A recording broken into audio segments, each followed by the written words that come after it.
Hare Krishna. Kishori Chitra Maji, are you here?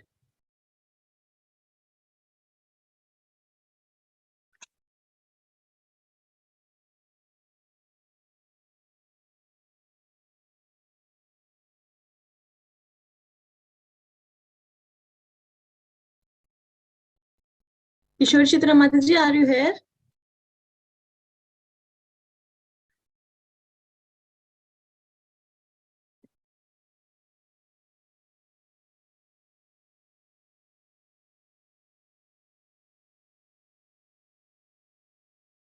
Kishori Chitra Mataji?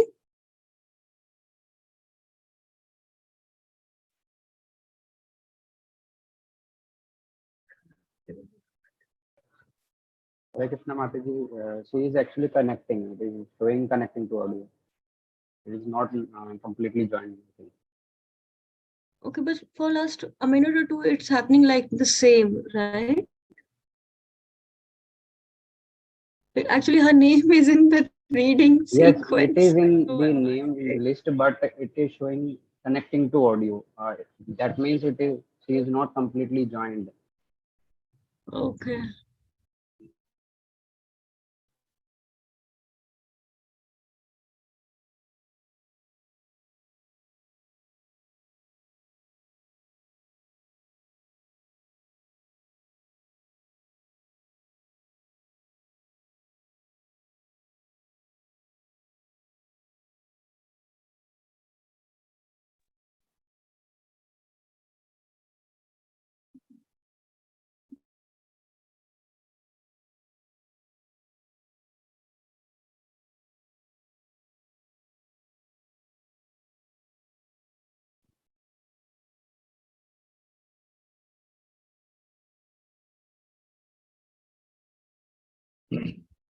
Hare Krishna. Welcome back. We'll do the Mangalacharan. Om Namo Bhagavate Vasudevaya. Om Namo Bhagavate Vasudevaya. Om Namo Bhagavate Vasudevaya. Nigamakalpatarorgalitam phalam sukabhagatam rita divasamyitam pivata bhagavatam rasamalayam mukharghorasika bhuvibhavataha. Narayanam namaskritya naranchaiva narottamam devim saraswatim vyasam tato jayam mudhirayet.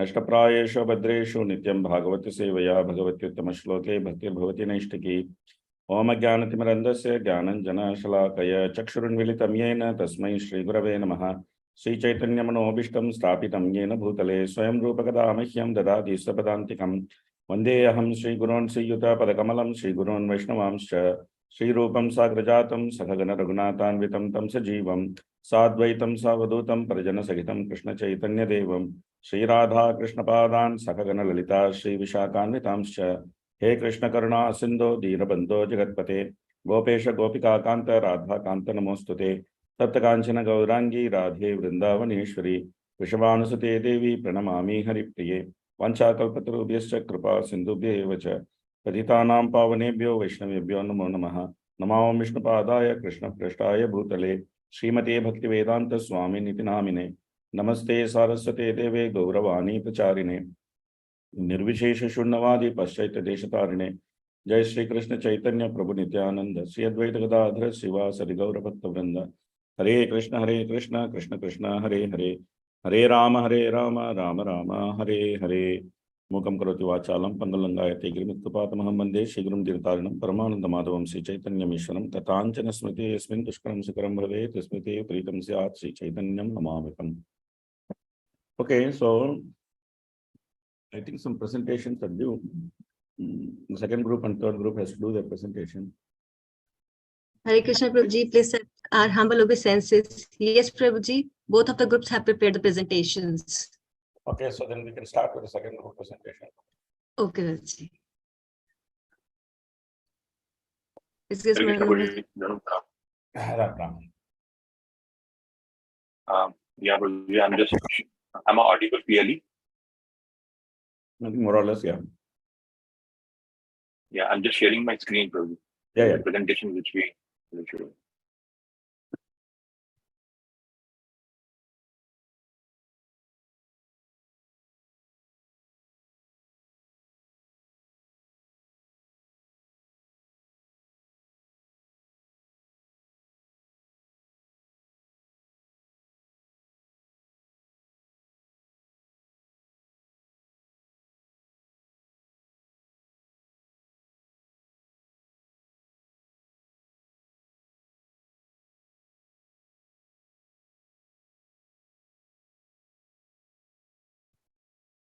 Is my presentation visible to all?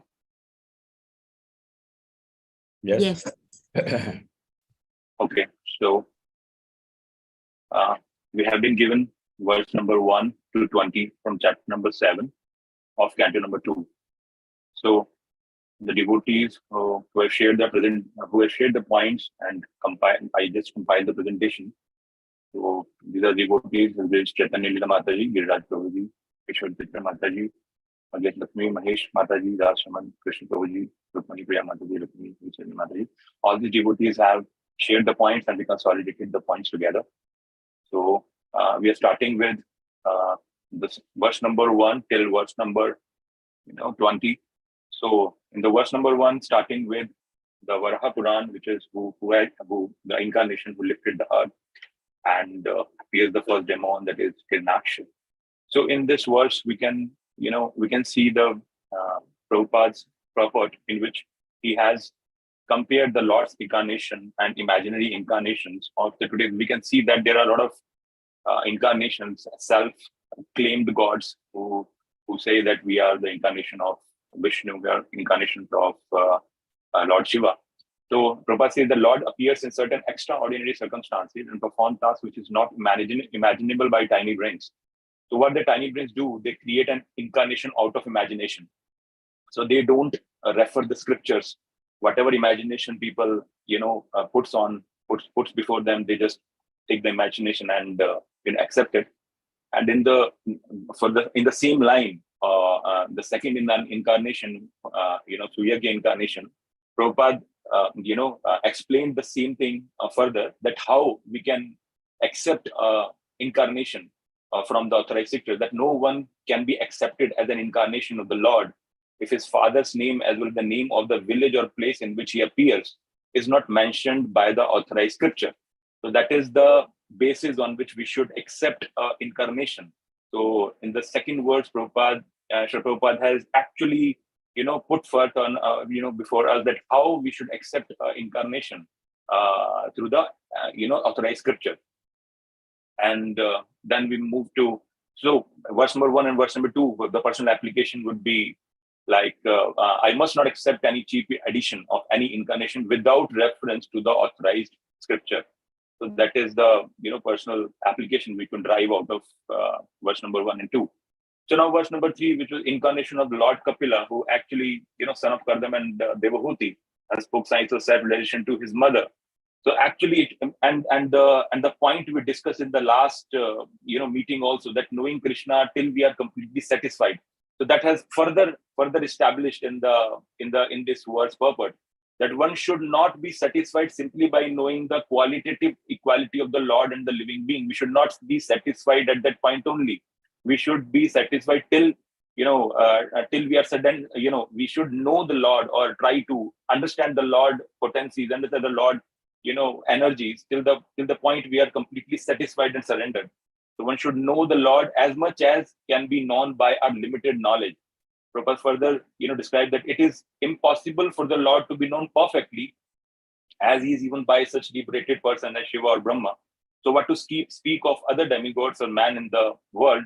Still, by the following the principles of the great devotees and the instructions available in the scripture, one can know to a considerable extent the feature of the Lord. So we can. This is up to our satisfaction, that till what end we are surrendered. So scriptures are open and they are endless.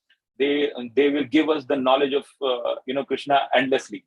But it is up to us that at what point we are completely surrendered to Krishna. So that was the connecting point of last discussion we had regarding the understanding the potencies and understanding the Lord completely.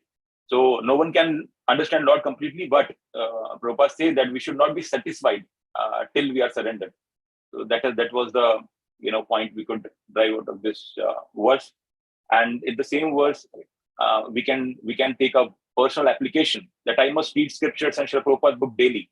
One who follows the instructions of Lord Kapila can achieve the same liberation obtained by Devahuti. The Lord spoke Bhagavad Gita, and thereby Arjuna achieved the self-realization. So that even today, Prabhupada writes that even today, anyone who follows the path of Arjuna can also attain the same benefit as Sri Arjuna.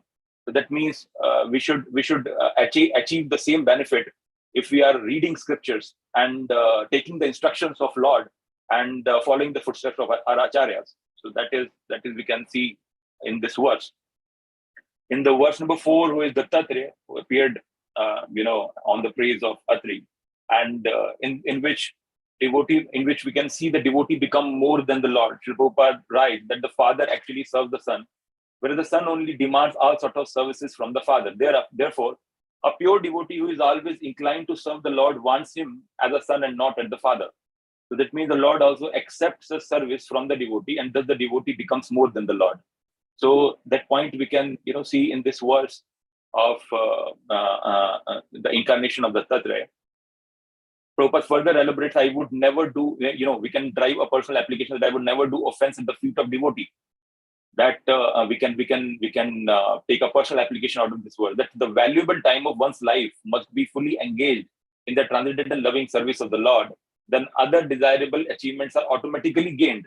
But even after obtaining such achievements, one should be guard against the pitfall of offense at the feet of the devotee. Prabhupada also take the example of Heya, who achieved all such perfection in devotional service, but because of his offense at the feet of devotee, he was killed by Lord Parshuram. So we should be very careful. We can drive a personal application. We should be very careful. Never do offense at the feet of the devotees. In the fourth incarnation, in the verse number 5, the incarnation of 4 Kumaras, the personal application we can drive that by following in the footsteps of 4 Kumaras, one can at once achieve the supreme personality of Godhead. So they clearly established the spiritual truth which was lost in the previous ages. So Prabhupada writes there that we should follow the footsteps of Lord 4 Kumaras and understand the spiritual truth which they established.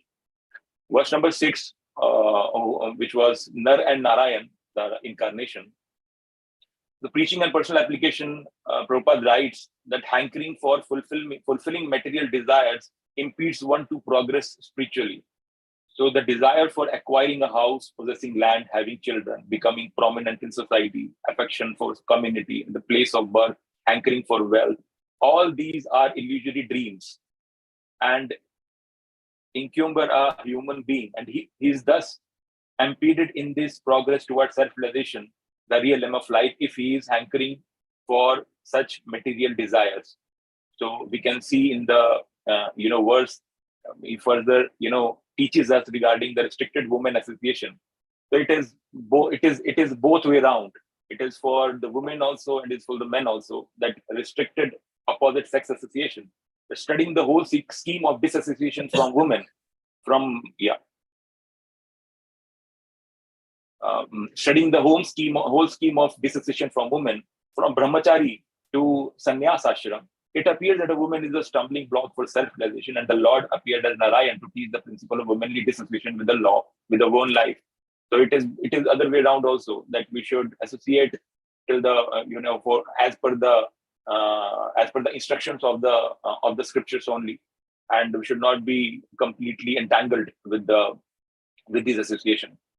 So and further in the same verse, Lord teaches our tolerance also, that Bhrigu Muni tested the tolerance of the Lord by purposely kicking his chest, but instead of being angry at Bhrigu Muni, the Lord begged his pardon, saying that Bhrigu Muni's leg might have been badly hurt because of his chest is too hard. The Lord has the sign on the foot of Bhrigupad as the mark of tolerance.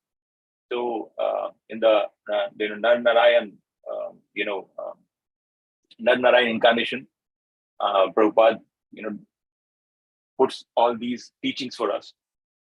In the next verse, which was Dhruv, regarding the Dhruv Maharaj, we can see that we can take a teaching like serious determination to meet Lord is required for association of a pure devotee. So if we want an association of a pure devotee, we must have a serious determination to meet Lord.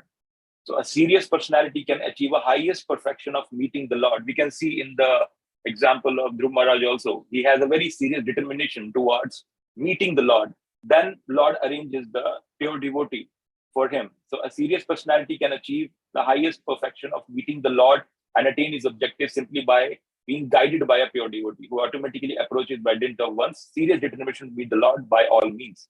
So that can be seen in this, verse. The next verse, which was the incarnation of Prathu Maharaj, who exploited the earth by drawing all kinds of crops, and he delivered the condemned king Bane from the hell. So we can see the the words that disobedience to a great soul can destroy everything good. So long life, obedience, good reputation, prospects of being promoted to higher planets, and blessings of great personalities are all vanquished simply by disobedience to a great soul. We should strictly try to follow in the footsteps of great souls. We should not, disobey them. That is what we, and a very nice Prabhupada mode and mission that ISKCON is for guidance to childlike mass. That is, the less intelligent mass of people have very little knowledge of their own welfare. As a child has a very little knowledge of its future well-being, the experienced father guides the innocent child towards the path of progress, and the childlike mass of people need similar guidance. It is the, it is also a responsibility of all devotees to preach and guide the childlike mass of people. That is the basis of establishing ISKCON, also to guiding the childlike mass. So that we can see in the verse. And he also writes the responsibility of a father and son. The father's responsibility is to guide the innocent child about the righteous path. And similarly, when the father is suffering for his sinful activities, it's the duty of a child to make efforts for his purification and relieve him for all sufferings. That Prabhupada writes here, and we can see from the examples of Prathu Maharaj also, that he also, delivered his father from the, that we can see in the verse. And the next verse, that is Rishabdev, Lord Rishabdev incarnation. And he also performed materialistic yoga to equibalance the mind. So in this verse, we can see that one who hears Bhagavatam lead to highest perfection stage of yoga. Prabhupada writes here, in this age specifically, this Jada Yoga cannot be of any practical value. But on the other hand, the practice of Bhakti Yoga is feasible because it is just suitable for this age. The simple method of hearing from the right source, Srimad Bhagavatam, will lead one to the highest perfectional stage of yoga. So Prabhupada, in many verses, has put the focus on hearing from the right source. That is very important. So in the next verse, which was the Haigriva, Lord Haigriva incarnation, so in which he was personified sacrifices, Vedas and Super Soul, all demigods. And in this verse, Prabhupada teaches that the Lord is personified sacrifice and personification of the Vedic hymns. So such a devotee is still on a higher level than the fruitive workers or demigod worshippers. Why? Because he gets all the benefits of all the Vedic, all the yajnas by just doing and performing the devotional service completely and honestly. So by doing the devotional service, because Lord Himself is the personified sacrifice, the personification of Vedic hymns. So devotion towards the Lord is just equal to doing all this. That we can see in this verse. The next verse is verse number 13, which was the Kurma avatar. So in which Lord actually appeared as Kurma, and the movement of mountain called itching sensation. Lord was, we can see all these activities of the Lord in that incarnation. We can take the personal application from this verse. The Lord can do whatever He desires, and we should have faith in words of scriptures. So we should have faith that Lord, being all powerful, can do whatever He desires. He can come as a tortoise, He can come as a fish, He can come in any form. We should not have any hesitation whatsoever in accepting the statements of the authentic scriptures like Srimad Bhagavatam. We should accept all the activities and pastimes of Lord Krishna as per the scriptures, as per Srimad Bhagavatam states. We should not have hesitation. So that is the personal application we can derive from this word. Next verse was verse number 14, which was Narsimhadev incarnation. And you can see that he killed Hiranyakashipu by placing him on his thighs and piercing his nails. So all these he appeared as a Narsimhadev on to bless Prahlad Maharaj. So the personal and preaching application, we can see the teachings of Srila Prabhupada here. The take shelter of Lord, as nobody can give us freedom. We see that Brahmaji himself is not immortal. We can see in this verse, we can see from the teachings of of this pastime, that Brahmaji himself is not immortal. So demigods worship cannot give us freedom from death. For that, we have to take shelter of the Lord himself directly. That is also for personal application also. We should not go into here and there for any surrender. Lord is himself, because all others are not immortal. Only Lord can, bless us. So that is we can take. And the next, Prabhupada mission or Prabhupada mood, we can see that materialistic plans of godless demons are always frustrated. So whatever plans we make, which is not connected to Krishna and not, drive us towards nearer to Krishna. Those who have no relationship with God and become puffed up of their own efforts or power are called asuras. And by the scriptures, and God always frustrates plans of such people. So whatever plan we make, it is not connected to Krishna, is all we are going to get frustration at the end. That is what we can see in this verse. Now in the verse number 15 to 16, in which Lord Hari named, he was called Hari in this pastime, and it was Gajendra actually, attacked by a crocodile, and he was delivered by Hari. So we can take the personal application, the chanting holy name with earnestness. The Lord being absolute, there is no difference between Lord and holy name. People go to places of pilgrimage. It was very nicely, placed here by the Sri Prabhupada. The people go to places of pilgrimage in order to be delivered from the reactions of unknown sinful reactions. But one can be freed from all simple, reactions simply by remembering his holy name. The holy name is itself, a pilgrimage. So this means that one receives everything auspicious simply by hearing the holy name. It is a pious act simply to chant and hear all about the Lord. So Punya Shravana Kirtana. So what personal application is? Thus I must chant the holy name with great earnestness. So that is what we can take the teachings of Srila Prabhupada from this verse. Further, he elaborated that everything should first be offered to Lord. That was, stated by Srila Prabhupada in this verse, that both Lord and spirit soul are conscious, and therefore both are enjoyer. But Father is the original enjoyer. The spirit soul is subsequent enjoyer.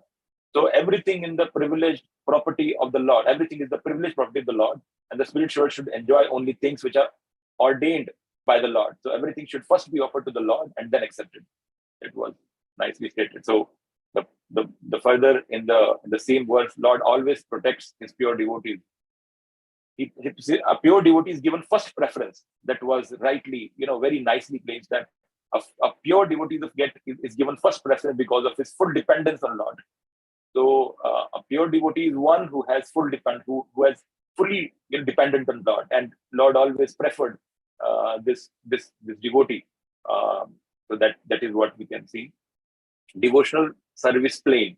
So that is very nice in the purport, that neither the airplane nor the mind shape has access to the kingdom of God, which is far beyond the material sky.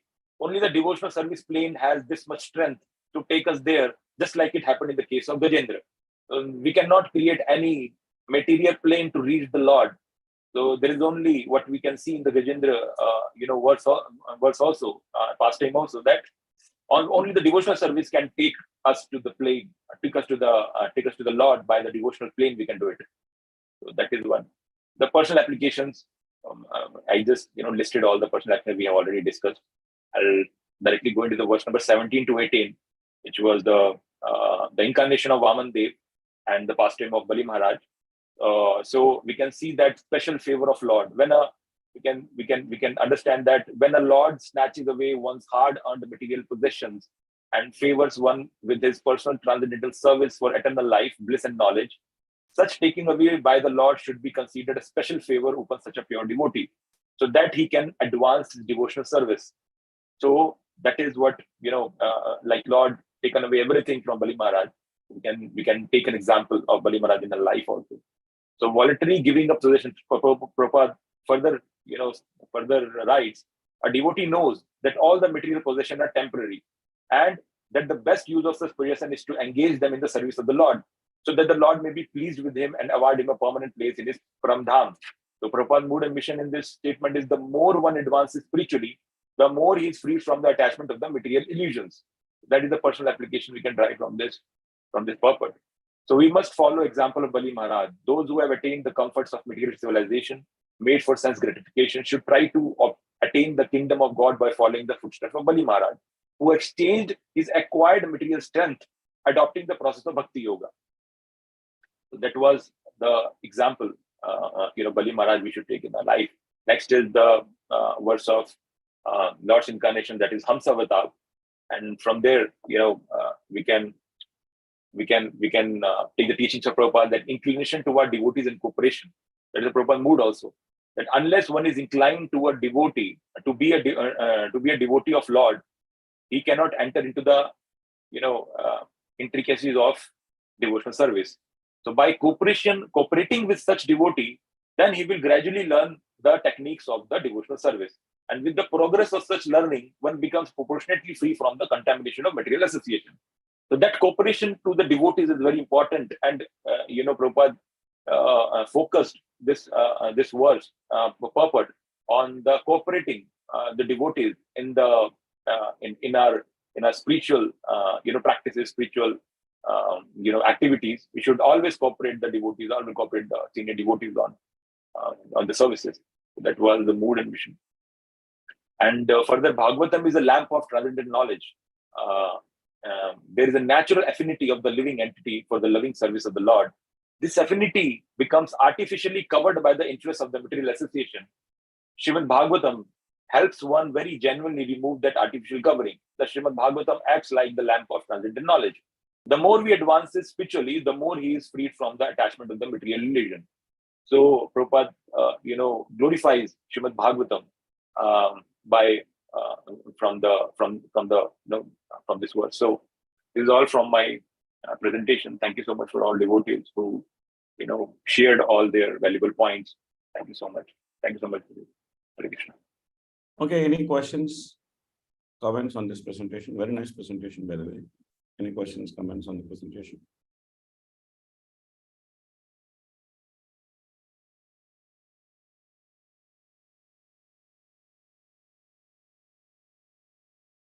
Okay, seems to be nothing. Everyone seems to be well satisfied. Yeah, that's what happens when devotees put their heart and mind into making something, and nice comes out. Something very nice comes out. Okay, so let's just quickly review that section. Just one or two points which are I wanted to touch on. I would not say missing. I would like to additionally touch on one or two points in this section. So in the first verse, Prabhupada actually talks about the floating of the planets in weightless air is due to the inner constitution of the globes, and the modernized drilling of the earth to exploit oil within is a sort of disturbance by the modern demons and can result in greatly harmful reaction to the floating condition of the earth. So this is Prabhupada's statement on the harm which the fossil fuel could cause. Okay, now Prabhupada is writing this in like late 60s, like early 70s. Prabhupada is writing this. So at that time, the fossil fuel was actually ruling the world, and the fossil fuel was considered as the means for deliverance of the humanity. Everybody considered that the fossil fuel is the most important thing, like petrol, diesel, and the whole economy was being driven by petrol and diesel. There was no talk of clean energy at the time. They were thinking that petrol and diesel is the prime gas. Petrol and diesel, they are the prime movers of economy. And at that time, Prabhupada is writing this, that this will cause disturbance to the floating condition of the earth. So this is the power of Shastra. This is the power of Shastra, and a person who is able to see things through Shastra. Today we know that the fossil fuel is the biggest villain. Now people are talking about greenhouse effect, people are talking about global warming, people are talking about clean energy, and there's so much of talk about how to save the earth. Now someone is saying that the Arctic ice is melting, so the earth is going to, many cities are going to be lost, and the earth is going to submerge because there's so much of industrial activity due to this fossil fuel, which is completely spoiling the atmosphere and things like that. So now there's a big drive for clean energy, and the clean energy champions, they are saying that, oh, we should give up fossil fuel. Fossil fuel is something which is killing us, pollution, do everything. But here is Prabhupada who is writing, actually, this is going to create disturbance, greatly harmful reaction to the floating condition of the earth. Greatly harmful reaction. So, by actually carefully reading such things, one should be able to understand the power and potency of a devotee. A devotee may look very simple, and his words may also look very simple. But the devotee is neither simple, nor his words are simple. The power and potency of Prabhupada's words is far more than what we can actually imagine. And the power and potency of the things Prabhupada discussing is also far more than what we can imagine. So therefore, it is very important to read Prabhupada's purports very carefully and then try to understand as much as possible what Prabhupada is saying. The first demon started drilling the earth, which is Hiranyaksha. Until now, we didn't stop it. And still drilling. All this was discussed. This is also discussed. Almost everything was discussed. This also, I think, everything was discussed. Yeah. So, in this verse, Prabhupada actually makes a nice statement. The word son is also used in the sense of charity. Therefore, when everything is given up in charity to the Lord reciprocates by giving himself unto the devotee. This is very important for Grahasthas because Grahasthas are meant to give charity. When a brahmachari thinks of a woman, he is considered fallen. When a vanaprastha has sex with his wife, he is considered fallen. When a sannyasi has material desires, he is considered fallen. When a grahastha doesn't give charity, he is considered fallen. So therefore, is very important instruction which Prabhupada is giving that we should not hesitate to give charity to the right person at the right time in the right place. The right person is the devotee of the Lord. The right time is when he is asking for it. The right place is when we are there to give it. So that should be given, and one should not hold back, because by giving such charity, then the Lord will give himself. And generally, Grahasthas should give charity in such a way that it actually pinches them a little bit. They should not give charity in such a way that they feel comfortable. But okay, I have X amount of rupees. Out of this X amount of rupees, I'll give Y amount of rupees as charity, and it's comfortable for me. I don't have any problem in giving that. You should not give charity like that. You should give a little bit more than Y, because then that charity becomes the austerity. That charity becomes the austerity. So there should be some austerity in giving charity. Charity should not be given in a manner which is comfortable. Okay, I'm earning this much, I'm very comfortable to give this much charity. That is not good charity. That's not very good charity. Good charity means that you should be little bit under trouble. You should put yourself little bit under trouble. And you should give little bit more than what you can. Not too much more. If you can give too much more, it is good. But at least you should give little bit more than what you can. You should not only just give what you can. That's not very good charity. That's one point I wanted to discuss. Then, yeah, I think here everything was discussed. Yeah, so the other important thing which I wanted to point out is that whenever we are giving preaching application, we should always make sure that we utilize Prabhupada's analogies. That's a very important aspect of preaching. Using analogies is an important aspect of preaching. So whenever you are making some preaching application essay, or you're making a preaching application presentation, you should always look for analogies in the purport, and you should always try to explain those analogies. Now here, Prabhupada is actually explaining this analogy, very nice analogy Prabhupada is giving. There's a common proverb that the confectioner is never attracted by the sweet meat, The confectioner who is always manufacturing the sweet meat has very little desire to eat them. Similarly, the Lord, by his pleasure potency, can produce innumerable number of spiritual beauties and not to be least attracted by the false beauty of material creation. So this is the difference between the Supreme Lord and the conditioned soul. The conditioned soul, the Mayavadi is claiming that I am supreme, Aham Brahmasmi, but he is also attracted by the material beauty. But the Lord is not attracted by the material beauty. Rather, he is able to produce spiritual beauties, which is far greater than the beauty of the material beauties. So that's what is shown in the Naranarayana form. So, that's one point which was there. Okay. I think this was there.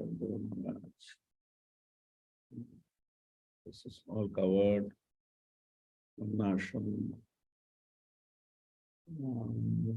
Okay, this was covered. Again, this analogy was missing.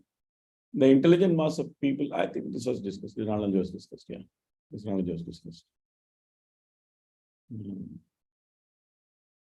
Okay, Jada Yoga. Again, this point was missing. It's a very funny point. It's a very nice point, but seeing him like a madman and this is about Vrishabhadev. Seeing him like a madman and wandering naked with long hair and long beard, less intelligent children and men in the street used to spit on him and urinate on his body. He would lie in his own stool and never move. But the stool of his body was fragrant, like the smell of the fragrant flowers, and every person would recognize him as Paramahamsa, one of the highest state of perfection. One who is not able to make his stool fragrant should not, however, imitate Emperor Vrishabhadev. It's a very funny point which Prabhupada makes, that many people are claiming to be God. Okay, you want to be God because Vrishabhadev is God. He is incarnation of God, he is God. So you want to be God, then at least you make your stool fragrant. If you cannot make your stool fragrant, don't call yourself to be God. This is Prabhupada's point. Some funny point Prabhupada makes in the purport. So again, the importance of Bhagavatam was covered. This was covered. Again, this was also covered. Okay, this part was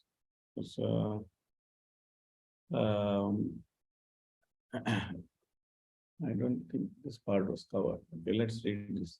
Although this is not in our experience, there is milk ocean within the universe. Even the modern scientists accept there are hundreds and thousands of planets hovering over heads, and each of them have different kind of climatic conditions. Even Bhagavatam gives much information which is not only tally with the present experience. As far as the Indian sages are concerned, the knowledge is received from Vedic literature and the authorities accept that without hesitation. We look through the pages of authentic books of knowledge, Shastra. We cannot deny the existence of milk ocean as stated in Srimad Bhagavatam unless and until we have experimentally seen all planets hovering in space.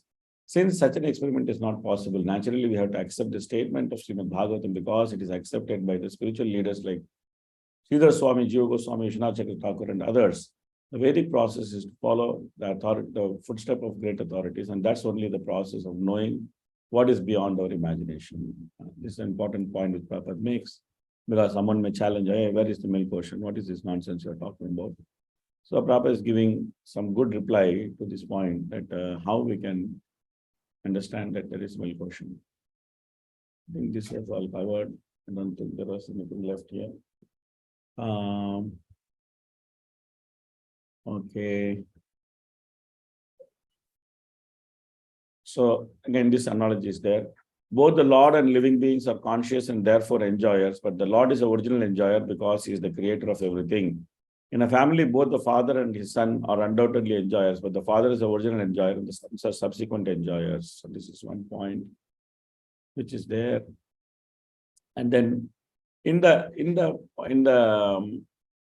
this particular purport, Prabhupada has actually taken few words of the verse and he has analyzed those words, like, for example, Adi Purusha, Akhil Lokanatha, Tirtha Shrava, Shravana Mangala.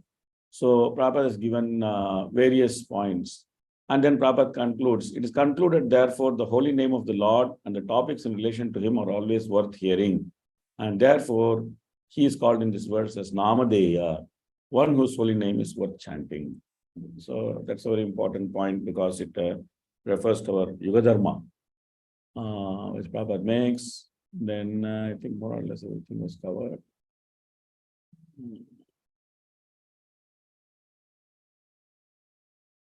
Okay, so in this purport, some important personal application is there. The other part of the personal application was covered, which was good, but I think we should also read this part, which is very important. Therefore, one is more spiritually advanced in devotional service in exchange of temporary possessions. He is more freed from the attachment of material illusion. To achieve the stage, one must be firmly convinced about the spiritual existence and its permanent effect. This is a very important aspect of our personal application, that we should be convinced that there is a spiritual world and it has permanent effect. To know exactly the permanency of spiritual existence, one must voluntarily practice possessing less or only the minimum to maintain one's material existence without difficulty. This is a very, very important instruction which Prabhupada gives for devotees. Just because we are able to earn money, we should not live a lavish life. That's a very important point for devotees. That some of the devotees may have an opportunity to earn money because it is there for them. Money is there for them. But just because they're able to earn money, they should not live a lavish life. Either they should plan their life in such a way that they are able to save up and retire early and then engage them in complete devotional service by living a simple life. Or if they're interested in earning money, some of them, they like to earn money. It's okay, no problem. There's nothing harm in that. They should earn money and they should not try to live a lavish life. Rather, they should try to donate whatever they're earning to the movement and live simply. So that's what they should do. So Prabhupada says that is the way to get convinced about the spiritual life. Why he's saying like that? Because one item of surrender is to actually accept Krishna as the maintainer and Krishna as the protector. Rakshasiti Vishwaso Goptritve Varanam Tata. So as long as in the conditioned life, we are earning so much money and we are actually maintaining ourselves with that so-called money, which is also an illusion because the ability to earn money is also coming from Krishna only. Krishna says Paurusham Rishu. Paurusham Rishu means I am the ability in men. In the 7th chapter Bhagavad Gita, Krishna very clearly says that I am the ability in men. Paurusham Rishu. So whatever ability you have to earn money, that's actually Krishna. That's not yours. It actually belongs to Krishna. But still, when we have this ability to earn a lot of money, then generally what happens is that we are not able to surrender to Krishna. And we are not able to accept him as maintainer because we think that, oh, we are earning money, we are maintaining ourselves. We are doing Krishna consciousness, which is nice. So Krishna consciousness remains as a nice thing for us. And Krishna consciousness is not meant to remain as a nice thing for us. It's meant to become our heart and soul. So if it is meant to become our heart and soul, and if it is meant to become if we are meant to have faith in the process of Krishna consciousness, that Krishna is the protector, Krishna is the maintainer, then we should cut our umbilical cord. The so-called material umbilical cord should be cut. And what is that material umbilical cord? The material umbilical cord is the material facilities which we are having. So gradually we should cut those facilities. And we should give up those facilities in favor of Krishna. So there is no harm in earning money. When somebody has an opportunity to earn a lot of money, there's no harm in earning money. One can earn money, there's no harm. But one should not expand his material life and material facilities just because one is able to earn money. Rather, one should continuously try to simplify one's life and try to, whatever money comes, try to put it in Krishna's service. Then we'll be able to see how much we are attached to the money and how much we are not attached to the money. As long as we are spending the money and living nicely, luxuriously, because money is coming without any difficulty, you're able to earn it and you're spending it, you're living luxuriously, you may still think, oh, I'm not attached to this money, I'm not attached to this money. But when you don't have to live luxuriously, when you're trying to simplify your life from whatever status it is, you try to simplify your life. And then cut down the artificial needs. And then try to give that money for Krishna consciousness. Then you'll actually understand how much you're attached to money. One devotee was coming and discussing with me about how to take Vanaprastha life. And then we were discussing that how to simplify the devotee's life, what they should do and what they should not do. Then the devotee asked me, now what about all those nice wooden cupboards in my house? I said, what about this? Just give it off. Just give it off, sell it off or give it off. So then the devotee said, how to give it off, sell it off? Because those wooden cupboards are there in my house for like 3-4 generations. Like they're all made of teak wood, rosewood, and this is my great-grandfather's wooden cupboard, and that is my great-grandfather's father's wooden cupboard. So it has been coming like a generation after generation, like a heirloom. It is coming like a heirloom property. So how we can give it off? I said, you want to be attached to wooden cupboard and then become a dog or a snake in the house? Or you want to go back home, back to Godhead? You have to understand, you have to decide what you want to do. Okay, it is your heirloom property, it is nice. But that is not something we should get attached to. So only when we try to give away, then we will know how much we are attached. As long as we are keeping it, we will never know how much we are attached. That is why Prabhupada is saying here, to know exactly the permanency of spiritual existence, one must voluntarily practice possessing less and only the minimum to maintain one's material existence without difficulty. One should not create artificial needs. That will help one to be satisfied with minimum. Artificial needs means the activities of the senses. The modern advancement of civilization is based on these activities of senses, or in other words, it is a civilization of sense gratification. It's very, very important personal instruction, which is there in the purport. And this instruction needs some real meditation and soul searching. Because these are things like, you read such things, then you start sitting and looking around you, and then you start listing out what I should give up. That's what we are meant to do. Like Bhagavatam, when we read, it is meant to bring a change of heart. Otherwise, what is the use of reading Bhagavatam? It's like reading a novel. Like, you read some novel, you just enjoy it and then throw it. Like if you're also reading Bhagavatam and then enjoying and throwing it, what is the use? Bhagavatam is meant to bring revolution in our life. Tadvag visargo janakaga viplavo yasmin pratishlokam abadyavatyapi naman yananta seshonki yat shunvanti gayanti grananti sadavaha. Shunvanti gayanti grananti sadavaha. They're hearing, they're speaking, and they're receiving it in their heart, so that their heart can actually go through a change. So when you read this kind of statements, these are actually life-changing statements. They can completely change your life if you take these statements to heart and then start doing something with it. Sometimes I joke with devotees that in modern ISKCON, people think that life is meant for living and the philosophy is meant for preaching. Means what? You just nicely preach philosophy and then you live the way you want. You don't care about how you are living. But you give very nice class. You give nice philosophical class. You know how to present philosophy. Very nicely you can present philosophy. But when you see your personal life, then there's no connection between the philosophy and your personal life. So life is meant for living. Philosophy is meant for preaching. Sometimes in modern ISKCON, devotees think like that. But that is not true. The reverse is true. What is that? Philosophy is meant for living and life is meant for preaching. This is true. Philosophy is meant for living and life is meant for preaching. This is true. This we should realize.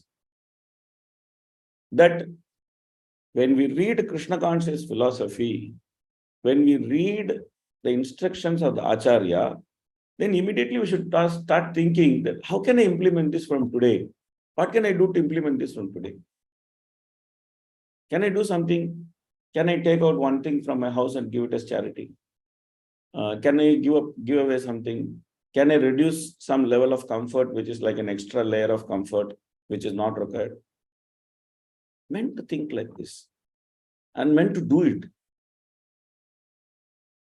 Then reading Bhagavatam is useful. Otherwise, it's just like a nice mental massage. You get mental massage. Sometimes you get physical massage. Sometimes you get mental massage. Otherwise, reading philosophy is like a mental massage. I also know Krishna conscious philosophy, and I know how to speak about Krishna conscious philosophy. I can give a good class, and everybody will say, "Wow, wow, wow, Prabhuji, you're so nicely speaking." It's all mental massage. How much we practice what we speak, and how much we look for these things. This is something which we look for. We look for. Like sometimes devotees are afraid of these things. Hey, don't look for it. Don't look for it. Don't be afraid. That's what Prabhupada is saying, that if you want to seek Krishna's protection, you should give up Maya's protection. We should give up Maya's protection.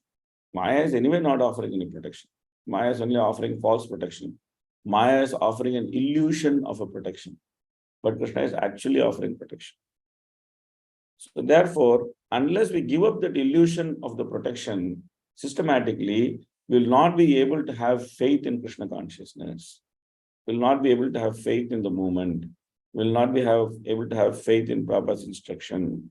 And when we don't have faith in Prabhupada's instruction, then we'll get attracted to all and sundry who speak very nicely. And what is the problem of that? Then when that devotee has a problem, then your whole spiritual life will get spoiled. Because there is no depth in attachment to the philosophy of Krishna consciousness, which is spoken by Prabhupada. Many times I have seen, there's one, we were doing one class, and there was a very senior Mataji, like she is a French, she used to live in Mayapur. And she was part of the class, she was like a student in the class. I was teaching the class, facilitating it. So her spiritual master fell down.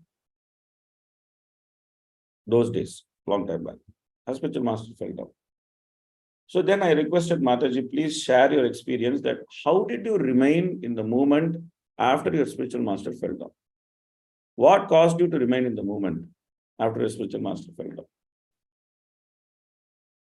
Then she spoke. She spoke for about 20-25 minutes. She actually spoke, and she opened her heart, and then she explained that how she was devastated when her spiritual master fell down, how she thought that her whole spiritual life is finished.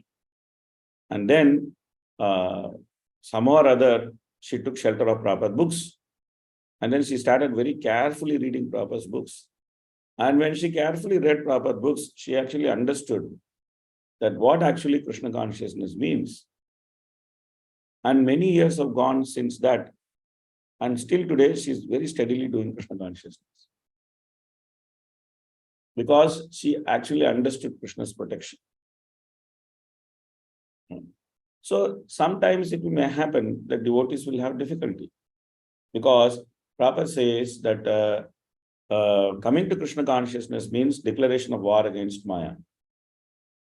And especially when someone takes a leadership role and is standing in the front and fighting, not like the modern leaders who actually go into bunker and save themselves and expose the whole citizens to danger. But the war against Maya is like a traditional Vedic system of war. The leaders fight from the front and the followers fight from the back. So sometimes Maya may very badly injure a leader. It may happen. It may happen. And then that leader may actually fall down. It may happen. It's not like unusual. It may happen. These things may happen, and it has happened in ISKCON. I'm not justifying that people falling down. Of course, nobody should fall down. Everybody should be very careful. We discussed this before, that why Varnashrama is important and how Varnashrama protects a person. But it may happen that sometimes somebody may get into difficulty. So if we are not strongly connected to Prabhupada's teachings, then we may not be in a position to handle that. If you are very attached to that single person who may be a very important person in our life, and then he has some difficulty, and that difficulty reflects on us. Many times I have seen this happening in smaller or bigger extent within the movement. Sometimes some big leaders have some difficulty, then it becomes very popular and everybody speaks about it. But sometimes normal devotees have difficulty, and they are attached to some 50, 60 devotees are attached to them. And all those devotees suffer because this person is having some difficulty. But how to overcome that? The way to overcome that is to actually get attached to reading Prabhupada's books and to actually seeing what Prabhupada is saying and trying to put that in action. Okay, some things we may be able to do, some things we may not be able to do, but some things we may be able to implement, or some things it may become successful, something may become failure. But in all those experiences, one thing is good, we may be able to see Krishna's protection. And when we are able to see Krishna's protection, then we'll get faith in the process of Krishna consciousness. Yes, this is real. This is real. This is not some theory. This is real. And this is permanent. So that's how we get convinced. That's how we get firmly convinced. Otherwise, we just like floating, just keep floating in Krishna consciousness. And many devotees like floating. They just keep floating. So that's an important point which was there. Is there anything else? Okay. Such knowledge of devotional service may be divided into two sections, namely preliminary knowledge of nature of devotional service and secondary knowledge of its execution. So basically, Prabhupada is talking about sadhana bhakti and raga bhakti here. The preliminary knowledge is sadhana bhakti, and the secondary knowledge of its execution means the actual devotional service starts at the stage of bhava. Till the time, it's all long practice only. Till the time, it's just solidification of faith. And the actual devotional service is starting because that time we understand that our constitutional position, and then we understand Krishna's position, and then we actually serving Krishna properly.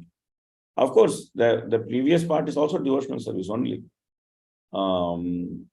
But that devotional service can be called as preliminary devotional service. Up to bhava stage can be called as preliminary devotional service. Like in third canto, you'll study that Kapiladev in the famous shloka, Satam prasangan mamavirya samvido bhavanti hritkanarasayana katha tajjoshana kaso apavargavartmini shraddharatir bhaktirana kravishyati, says. So there the acharyas have explained that bhakti is actually bhava bhakti. Prabhupada explains that. So in one sense, the actual execution of devotional service starts at bhava. And the rest of the stage, starting from Shraddha, Ado Shraddha, all the way up to Asakti, is considered as practice or preliminary stage of devotional service. Okay, that's another point which is interesting. Okay, that brings us to the end of this section. So thank you very much for this group. Very nice presentation, very well made. Devotees really put their heart into it. And of course, we can see it because so many points came out, so many important points came out. And the proper statements were properly reflected, and very nice, very good work, excellent work. Okay, we can go to the next group to make the presentation.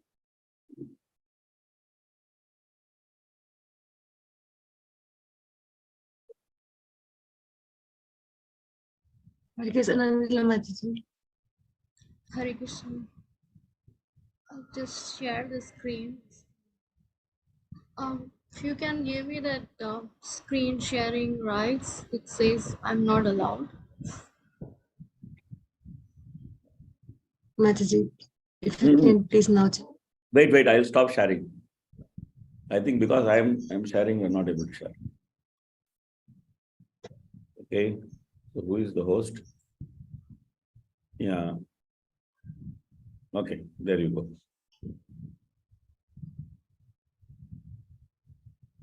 Is it visible?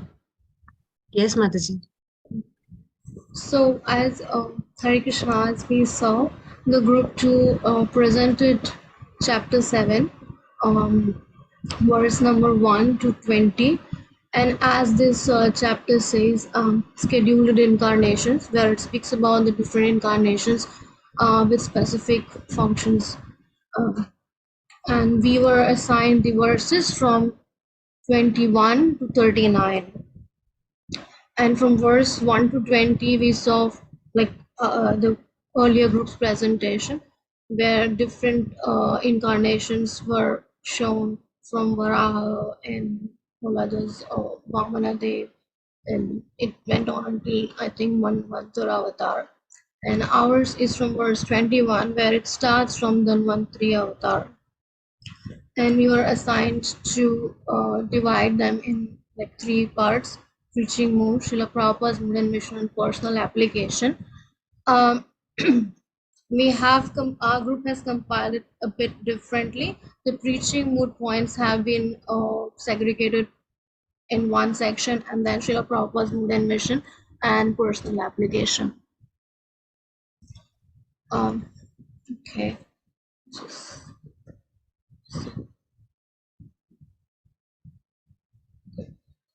This is from verse 21, where it says, everything emanates from the ultimate source of the personality of Godhead.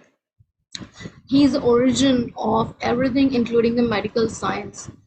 This verse basically is explaining about how the Manvantari incarnation came and how everything is the source is coming from the Supreme Personality of Godhead, Sri Krishna. And the second point from this verse was the embodied living entity inherently diseased due to the nature of the material body. The embodied living entity is diseased by the very construction of his body. The body is a symbol of diseases, as we can see. Everybody goes through this, one of the 4, birth, old age, disease, death. By the grace of the personality of Godhead, not only are diseases of the body and mind cured, but also the soul is relieved of the constant repetition of birth and death. So by taking the shelter of the Lord's name, as He is a source of everything, and that could cure the disease of our material existence. So that was like the highlighted point of this verse. Then verse 22, where it speaks about the incarnation of Parashuram, where he killed the Kshatriyas because they were doing those atrocities.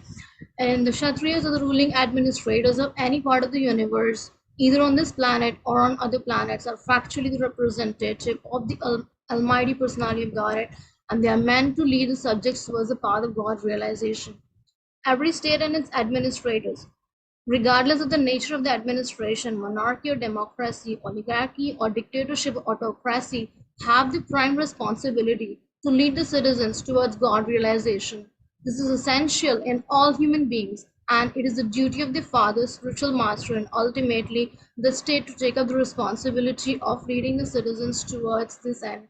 So here it's emphasized how the leader, the king, or the administrator has such an responsible position to bring his citizens and take care of those dependents on them. And like here Prabhupada says, it doesn't matter what kind of administration one state is under, monarchy or democracy, but it is all these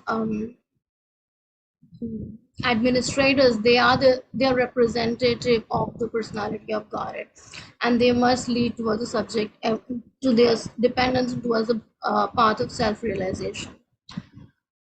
Again, from this verse, Lord Parashuram, the incarnation of personality of Godhead, this was like the knowledge aspect one devotee shared, that as how this the present Egypt originated, how those kings, they migrated when Parashuram was fighting with them, then they fled over to that part of the world, and that's what is currently known as the Egypt. Lord Parashuram, the incarnation of personality of Godhead, appeared in such a state of worldly affairs and killed all the miscreant kings 21 times. Many Kshatriya kings fled from India to other parts of the world at that time, and according to the authority of the Mahabharata, the kings of Egypt originally migrated from India because of Parshuram's program of chastisement.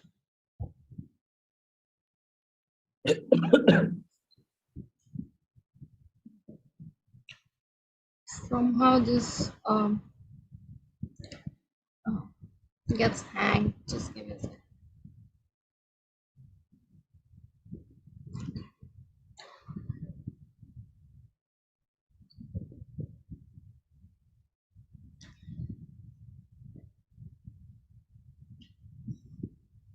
The whole material existence is made for this purpose, just to give a chance to the fallen souls who rebelled against the will of the Supreme Father.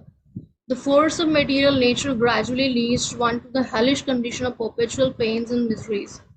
And those going against the prescribed rules and regulations of conditioned life are liable to be punished. So this was brought about in again from this verse, like how Parshuram actually killed. Then the next verse is about Lord Ram's incarnation, where, I mean, for preaching purpose, like many say that they were human beings, but here in Srimad Bhagavatam it clearly says that they were not just simple mere human beings. Lord Ram is the supreme personality of Godhead, and his brothers, namely Bharat, Lakshman, Shatrughna, are his plenary expansions. All four brothers are Vishnu Tattva and were never ordinary human beings.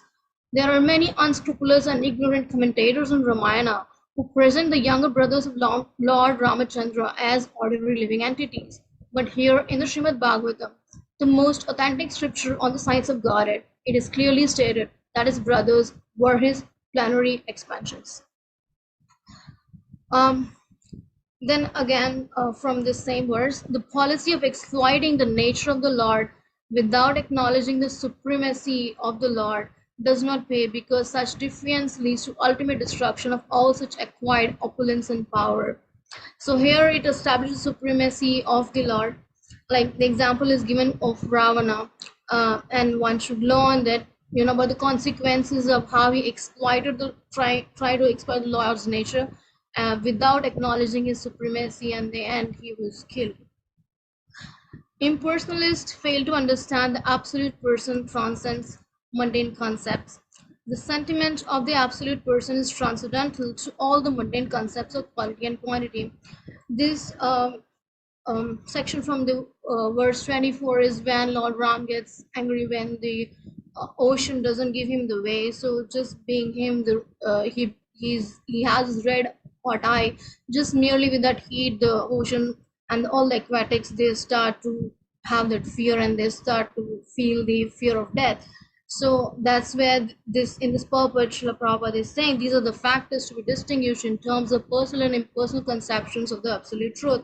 Absolute truth is the source of everything. So this this whole sentiments that Lord Ram Chandra came with this when he had his red hot eye, it's that he is the source, and that's what here in purport Srila Prabhupada is saying. So absolute person cannot be devoid of the sentiments that are reflected in the temporary mundane world. So what we see here in this world is actually everything coming from the Lord himself. So basically it's establishing that the Lord is the source of everything and he is supreme, and it's for our betterment that we accept his supremacy.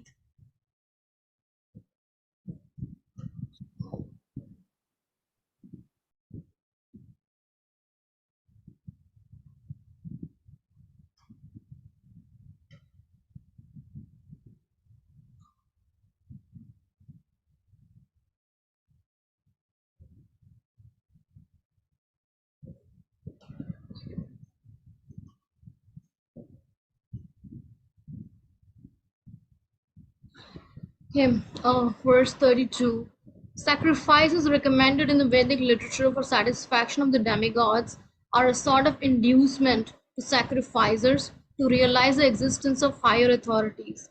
Demigods are engaged by the Lord as controlling deities of material affairs, and according to Bhagavad Gita, when a demigod is worshipped, the process is accepted as the indirect method of worshipping the Supreme Lord. But when the Supreme Lord is worshipped directly, there is no need of worshipping the demigods or offering them sacrifices as recommended in particular circumstances. So here again it states about that the Supreme Lord, Personality of God, that Krishna is the Supreme, and there's it's not required to do any demigod worship. So again, it establishes the supremacy of the Lord. The future appearance and activities of the Lord or his incarnation are foretold in the scriptures, and thus the pseudo-incarnations are unable to cheat persons who are in knowledge of the events as they are described in authoritative scriptures. Like often we hear about these concocted incarnations and things like that. So here Srila Prabhupada is saying those incarnations which are foretold in the scriptures, they are the authorized one, and they are to be accepted only. Then Lord's merciful nature, even for those who played inimically towards him.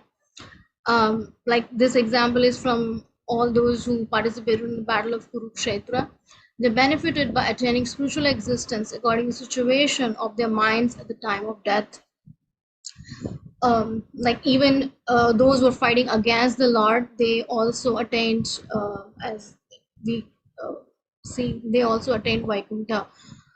So here, actually, in the purport in the end, Srila Prabhupada says, what if somebody could go taking an inimical route to even reach Vaikuntha? So what it could be if somebody actually does devotional service favorably.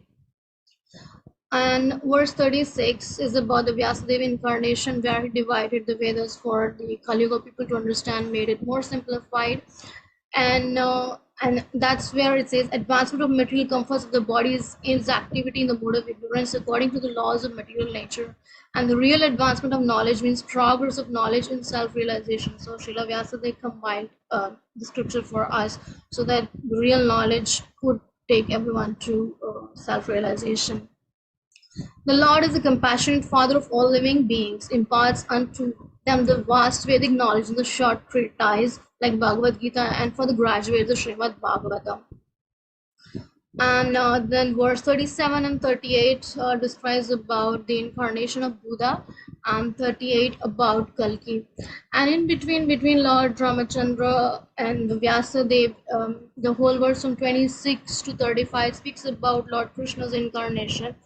And that clearly establishes how, even though when he was a 3-month-old baby to 6-month-old and to like 5-year-old, 7-year-old, all the activities that he performed, from killing of Putana to Shaktashur and all those demons which he killed in his Vrindavan pastimes, that Srila Prabhupada emphasizes that no human being could actually do that. So that establishes Krishna as the Supreme Personality of God.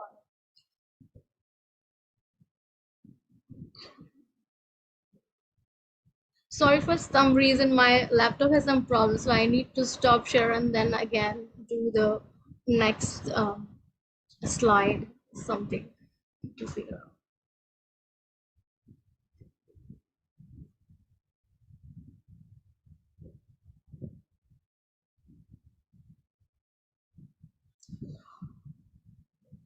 And then Srila Prabhupada's mood and mission. Srila Prabhupada emphasized the disease nature of material body and the need for spiritual healing. So we take up to Krishna consciousness. And it is the duty of the father, spiritual master, and ultimately the state to take up the responsibility of leading citizens towards self-realization. This is from the verse where the Parashuram's incarnation has come. And he highlights the importance of acknowledging the supremacy of the Lord and following prescribed rules and regulation. And it is the duty of the leaders of men to reform the social order by introducing the principles of twice born men trained in the science of God consciousness. This can be done by explaining the culture of Bhagavatam all over the world. And we can see, like when Prabhupada instituted ISKCON, he made it a point that every day we have a hearing of, there's a Bhagavatam class in all his centers and temples. Srila Prabhupada then encouraged the study of Vedic literatures and engaging in constant meditation and devotion to the Lord. You can see that he wrote, enormous volumes of book and literatures and translated for us to be able to read and study them and imbibe those things in our life. He stresses the concept of surrendering to the Lord and engaging in Bhakti Yoga to attain liberation from material miseries. These points align with Srila Prabhupada's preaching of the importance of surrendering to the Lord, following prescribed principles, engaging in devotional practices, and understanding the transcendental nature of the Lord and his activities. Like we can see Srila Prabhupada, when he instituted ISKCON, he named it as Krishna consciousness and nothing else. So whatever activities we do, that should be centered around Krishna. Like in one of the verse, where it comes in the Krishna's incarnations, where it says that how the inhabitants of Vrindavan, they were always thinking about Krishna. All their activities centered around Krishna. So similarly, that was Srila Prabhupada's mode and vision of establishing this international society for Krishna consciousness. And the last is our personal application.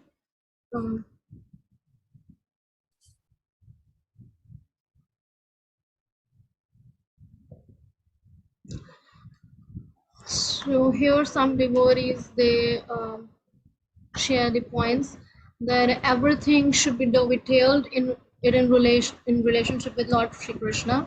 The central point of activities should be Krishna, and as such, the so-called activities in the material world can be saturated with spiritual potency. So whatever we do, we do that as a service to Krishna and offer that to him. One should discharge one's duty on Lord Krishna's behalf, and all one's action should be saturated with Krishna's thought. That's taken from verse 31. Now, by taking shelter of the Lord's grace, one can be relieved of the physical and mental diseases and the cycle of birth and death. Following the prescribed rules and regulation of life helps avoid negative consequences. And Sita, the goddess of fortune, is meant to be worshipped alongside with her husband. Here, this is Prabhupada says when Lord Ramchandra's incarnation has been discussed, where he says how he fought with Ravana.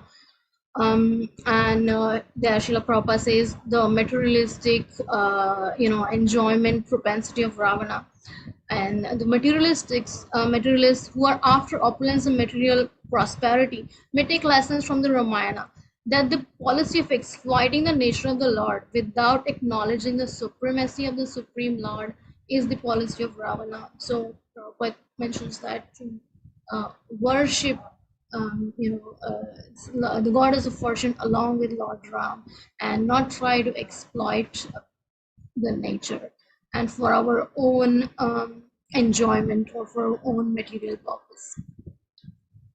Thank you very much. Hare Krishna. So any comments, questions on this section from devotees to the group?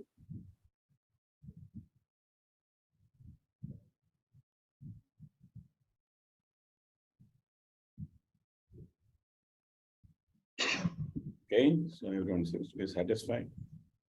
Most of the points are covered, I think, in the section from whatever I checked.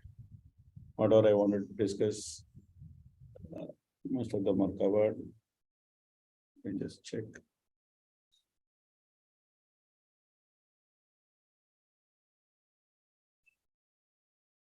Okay, so one point. Just wanted to elaborate a little bit on this point, but otherwise I think the section was well covered. So in verse number 32, Prabhupada says that Lord Krishna therefore advised the inhabitants of Vrajabhumi not to offer any sacrifice to the heavenly king Indra. But Indra, not knowing Lord Krishna in Vrajabhumi, was angry that the inhabitants of Vrajabhumi and tried to avenge the offense. But competent as the Lord was, he saved the inhabitants from the animals of Vrajabhumi by his personal energy, and proved definitely that anyone directly engaged as a devotee of the Lord, Supreme Lord, need not satisfy any of the demigods, however great, even to the level of Brahma or Lord Shiva. So of course, we know this point, it's not a new point. But the point I wanted to bring for discussion is about surrender. So Sanatana Goswami explains the 6 divisions of surrender, and the Prabhupada quotes that in Sarvadharman Parityaja Shloka purport in Bhagavad Gita. So the 6 divisions of surrender Anyone remember 6 divisions of surrender?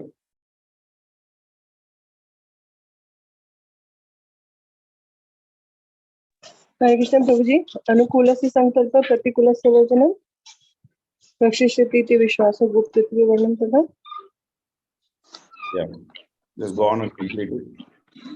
Anukulasya Sankalpa Pratikulasya Varjanam Rakshishati iti Vishwasa Guptitvi Varnam Tadha Atmanikshepa Karpane Shadvida Sharnagati. Thank you, Bhakti. Thank you. Very good. Thank you. So, Anukulasya Sankalpa means accepting what is favorable to Krishna consciousness. Pratikulasya Varjana means accepting, giving up what is unfavorable to Krishna consciousness. Then Goptatve Varanam Tata, Lakshasiti iti Vishwasva means accepting Krishna as the protector. Goptatve Varanam means that accepting him as the maintainer. Atmanikshepa means giving oneself completely to Krishna. Karpanya means humility. So these are the 6 divisions of surrender. So against whom this surrender is to be practiced? This is a very important thing. So the person to whom we surrender, he should be competent. That's what Prabhupada actually brings up here. Krishna is competent. So therefore, he is worthy of surrender. Previously, if we see the Lord Ram's Lila, it was explained that when Lord Ram wanted to cross the ocean, he actually, he could have easily crossed the ocean. He is Supreme Personality of Godhead. He doesn't need anybody's help to cross the ocean. But still, as a matter of etiquette, he prayed to the deity of the ocean, Varnadev, and he was actually praying to him. And he surrendered to him, saying that, please come and help me, please let me cross the ocean. But Varnadev is an incompetent master. He is not a competent master. He's an incompetent master. Because he was incompetent master, he did not understand Lord Ram's mood of prayer, and then he just kept quiet. He said, okay, let me be cool. Then Lord Ram, simply by looking at him, he didn't even actually do anything. He just looked at him. By looking at him, he caused so much disturbance within the ocean that the deity of ocean actually came running to him and begged for forgiveness, because Lord Ram is a competent master. And such a competent master is worth practicing all the 6 types of surrender. Because when you practice those 6 types of surrender with him, then he will completely take care of you.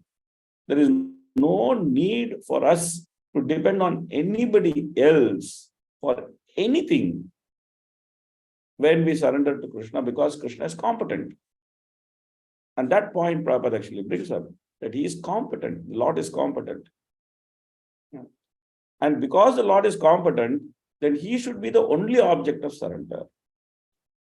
Rest of everybody is incompetent. It's just a fact. We are not trying to disrespect the demigods or something like that. The fact that the rest of everybody is incompetent. Why they are incompetent? Because they are all dependent on Krishna. So therefore, an intelligent person should simply surrender to Krishna and practice all the 6 types of surrender only to Krishna, not to anybody else. Of course, Krishna means Krishna, his incarnations, his expansions, his pure devotees. This we know from Nectar of Devotion. That's what Krishna means. Only a neophyte thinks Krishna means that Krishna is deity and nobody else. So therefore, one should understand how to look for a competent authority. In Ramayana, there is very nice explanation of this point, that Lord Ravana is coming, and he is actually forcing Sita. He is threatening Sita. He is saying that, hey, if you don't accept to my desire, I am going to have you as breakfast. I'll just kill you, eat you, and have you as my breakfast. You don't know about me. I can eat you off. You just simply agree to my desire, then you can enjoy the world.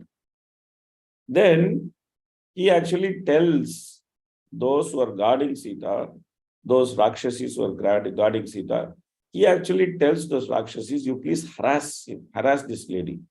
You harass her so much that she will actually take shelter of me. You please harass her like anything. So then these people, they are actually very much afraid of Ravan. and they are trying to harass Sita. And at that time, Trijata, she actually comes and she actually warns the Rakshasis. She says that you don't harass her, you please take shelter of her. Because if you are going to harass her, then you are all going to be kind of finished. Because I already saw that the Lanka was burning in my dream, and Ravan was already dead, and Lord Ram was victorious. I saw all these things in my dream. So time is going to come when your master is going to die. And that time, Sita will rule over all of us. So better you beg for forgiveness from her and you don't harass her, you be very nice to her. So Trijata tells this to those who are actually harassing Sita. And they all become very afraid. They go and beg for forgiveness from Sita. And then Sita says, okay, don't worry. I will protect you. I will protect you. I will take care of you. I will protect you. Then when the war is over, at that time, Ram is asking Hanuman and Lakshmana to go and bring Sita. Hanuman is very angry with all those Rakshasis because he has actually seen these Rakshasis harassing Sita. So therefore, I will go and finish off all these Rakshasis. They were harassing my mother. I will go and this is the last day they will be in this body. I'll finish all of them.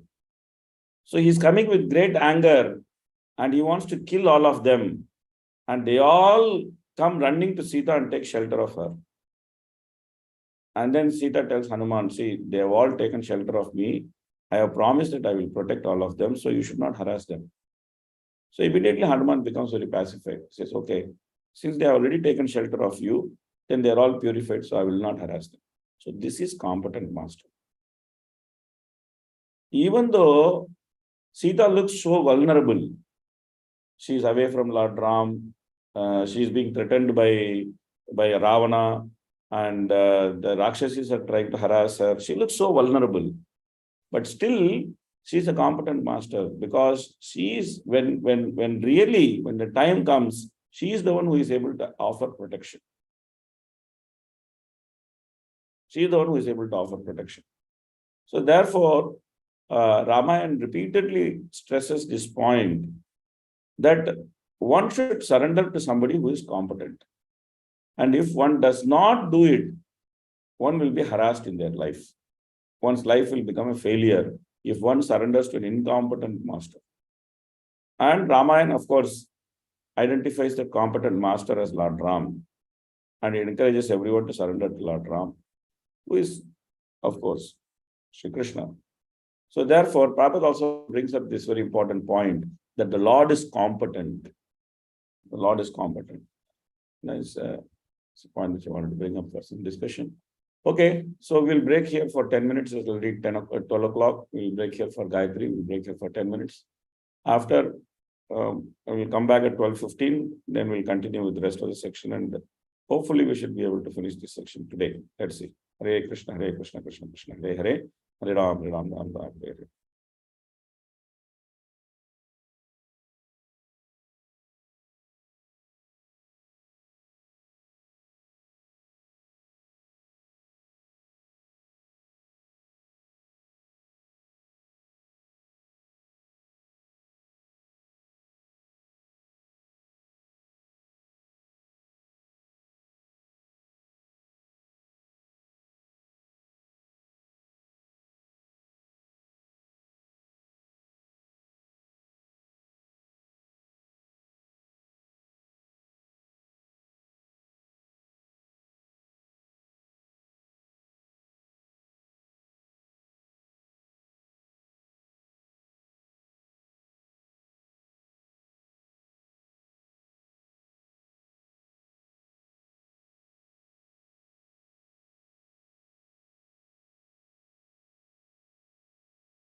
Hare Krishna, Krishna Krishna, Hare Hare. Hare Ram, Ram Ram, Hare Hare. Welcome back.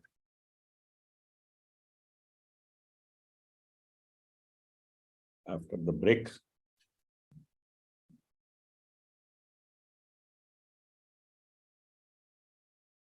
So we've done up to 39. we should do from 40. So from 40 all the way up to 53, which is last shloka, we'll read all the translations first, and then we'll come back to the purports. Okay, please start reading the translations.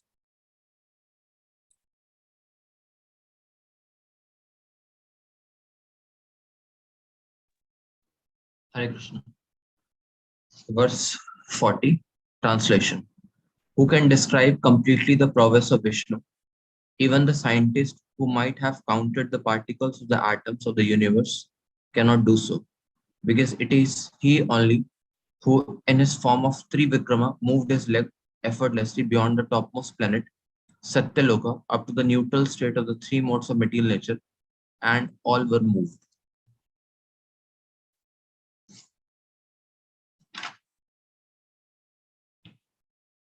Next. Who is the next reader?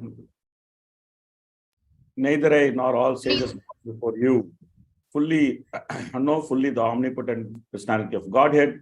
So what can others do who are born after us know about him?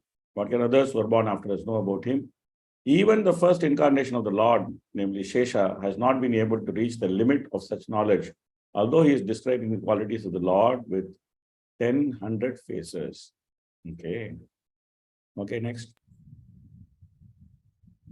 But anyone who is specifically favored by the Supreme Lord, the personality of Godhead, due to unalloyed surrender unto the service of the Lord, can overcome the insurmountable ocean of illusion and can understand the Lord. But those who are attached to this body, which is meant to be eaten at the end by dogs and jackals, cannot do so. Incidentally, I gave a class on this verse, so I asked them to be shared in the class. So when you have time, you can just listen to the class for whatever it is worth. Okay, please, next. O Narada, through the potency of the Lord are unknowable and immeasurable, and still, because we are all surrendered souls, we know how he acts through Yogmaya potencies, and thus similarly the potencies of the Lord are also to know all the powerful Shiva, the great king of the atheist family, namely Prahlad Maharaj, Swayambhu Manu, and his wife Satrupa, and his sons and daughters like Priyavrat, Utpad, Ukriti, Devuti, Prasuti, Prachin Bari, Rishbu, Anga, and the father of Veena, Maharaj Dhruv, Ishwaku, Alya, Munchak, Muchanda, Maharaj Janak, Gadi, Raghu, Ambrish, Sagra, Gaya, Nishu, Manidatta, Alara, Satyadevna, Anu, Rantidev, Bhishma, Bali, Amrutaya, Dilip, Surabhari, Untkanti, Sibi, Devla, Pipalada, Sarvasheshta, Uddhav, Parikshit, Bhursena, Vibhishan, Hanuman, Sukhdev Goswami, Arjun, Atri Sen, Vidura, and Shrutidev, etc.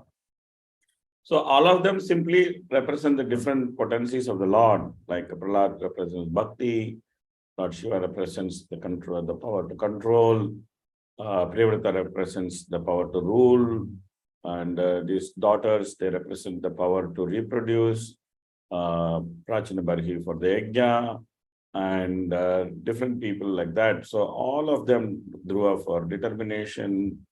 So there are different people who actually have excelled differently in this material world as devotees, and each of them represent the potency of the Supreme Personality of Godhead in different ways. So even though they have acted, then it should be understood all of them have acted on behalf of the personality of Godhead, And their activities are actually the activities of the personality of Godhead himself. Okay. Please read. Next. Surrendered souls, even from groups leading sinful lives, such as women, the laborer class, the mountaineers, and the Siberians, or even the birds and beasts, can also know about the science of Godhead and become liberated from the clutches of illusory energy by surrendering unto the pure devotees of the Lord and by following in their footsteps in devotional service. So nobody is excluded, everybody is included. Everybody can attain perfection in devotional service. Okay, please read. What is realized as the absolute Brahman is full of unlimited bliss without grief. That is certainly the ultimate phase of the Supreme Enjoyer, the personality of Godhead. He is eternally void of all disturbances and is fearless. He is complete consciousness as opposed to matter, uncontaminated and without distinctions. He is the principal primeval cause of all causes and effects, in whom there is no sacrifice for fruitive activities, and in whom the illusory energy does not stand. Okay. Please read. Translation, Hare Krishna. In such a transcendental state, there is no need of artificial control of mind, mental speculation, or meditation as performed by the Gyanis and Yogis. One gives up such processes as the heavenly king Indra forgoes the trouble to dig a well. Okay, next. Personality of Godhead is the supreme master of everything auspicious because the results of whatever actions are performed by the living being in either the material or spiritual existence are awarded by the Lord. As such, he is the ultimate benefactor. Every individual living entity is unborn, and therefore, even after the annihilation of the material eliminatory body, the living entity exists exactly like the air within the body. Okay. Thank you. Next. My dear son, I have now explained in brief the Supreme Personality of Godhead, who is creator of the manifested worlds. Without him, Hari the Lord, there are no other causes of the phenomenal and noumenal existence. Okay. Next. O Narada, this science of God, Srimad Bhagavatam, was spoken to me in summary by Supreme Personality of Godhead, and it was spoken as the accumulation of his diverse potencies. Please expand this science yourself. So this is the order. This is the order. So this is coming from the parampara. This is coming from our perceptor, Brahma. We belong to Brahma Badna Gaudiya Sampradaya. So this is the order which we are actually receiving through the parampara. Okay. So the order continues. Please read.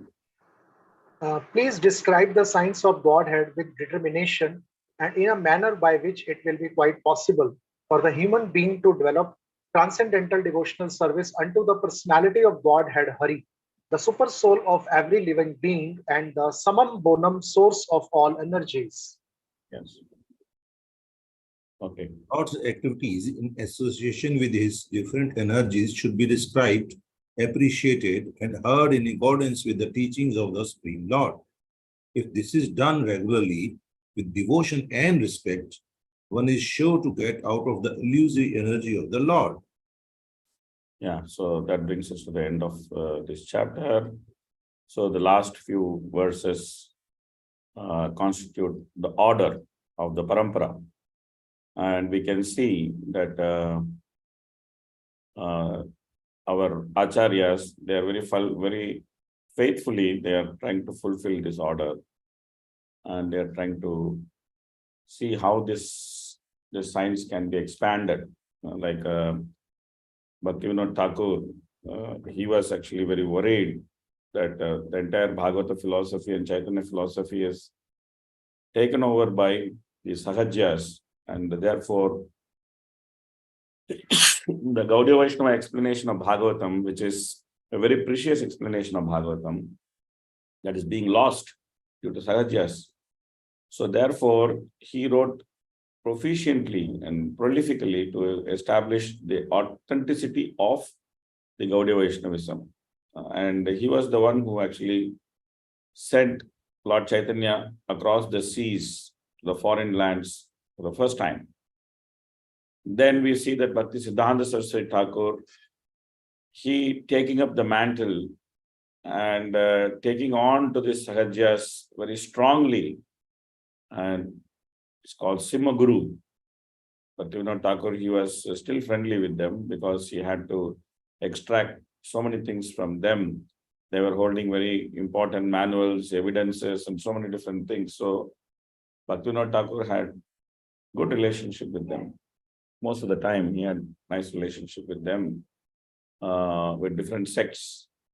But Bhakti Siddhanta Saraswati Thakur, he was destroying these Apasampradayas. Rupanaga Vriddha Apasiddhanta Dvanta Harine. He was actually doing this great service of destroying the Apasampradayas. And then he gave the order to his various disciples that go to West and preach. Of course, nobody was successful. But when he saw Prabhupada, immediately he told Prabhupada that you are a young man, you are educated, you know English. Why don't you take the message of Lord Chaitanya to the Western world? So then Prabhupada meditated on that instruction throughout his life. And then towards the end of his life, Prabhupada actually took it to the Western world and established his International Society of Krishna Consciousness. Again, wrote so many books, so many translations, so that today we are able to sit and read and understand the science of Godhead.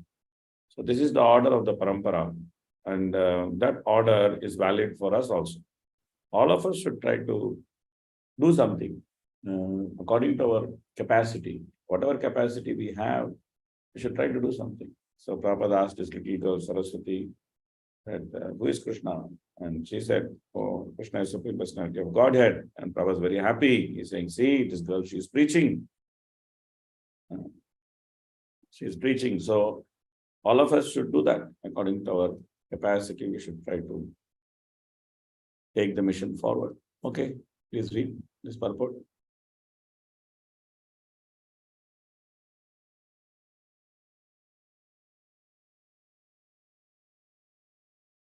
What can the scientist hope to know of the spiritual potency of the Lord by such material efforts?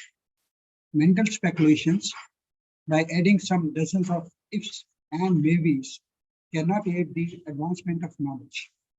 On the contrary, such mental speculation will only end in despair by dismissing the case abruptly and declaring the non-existence of God.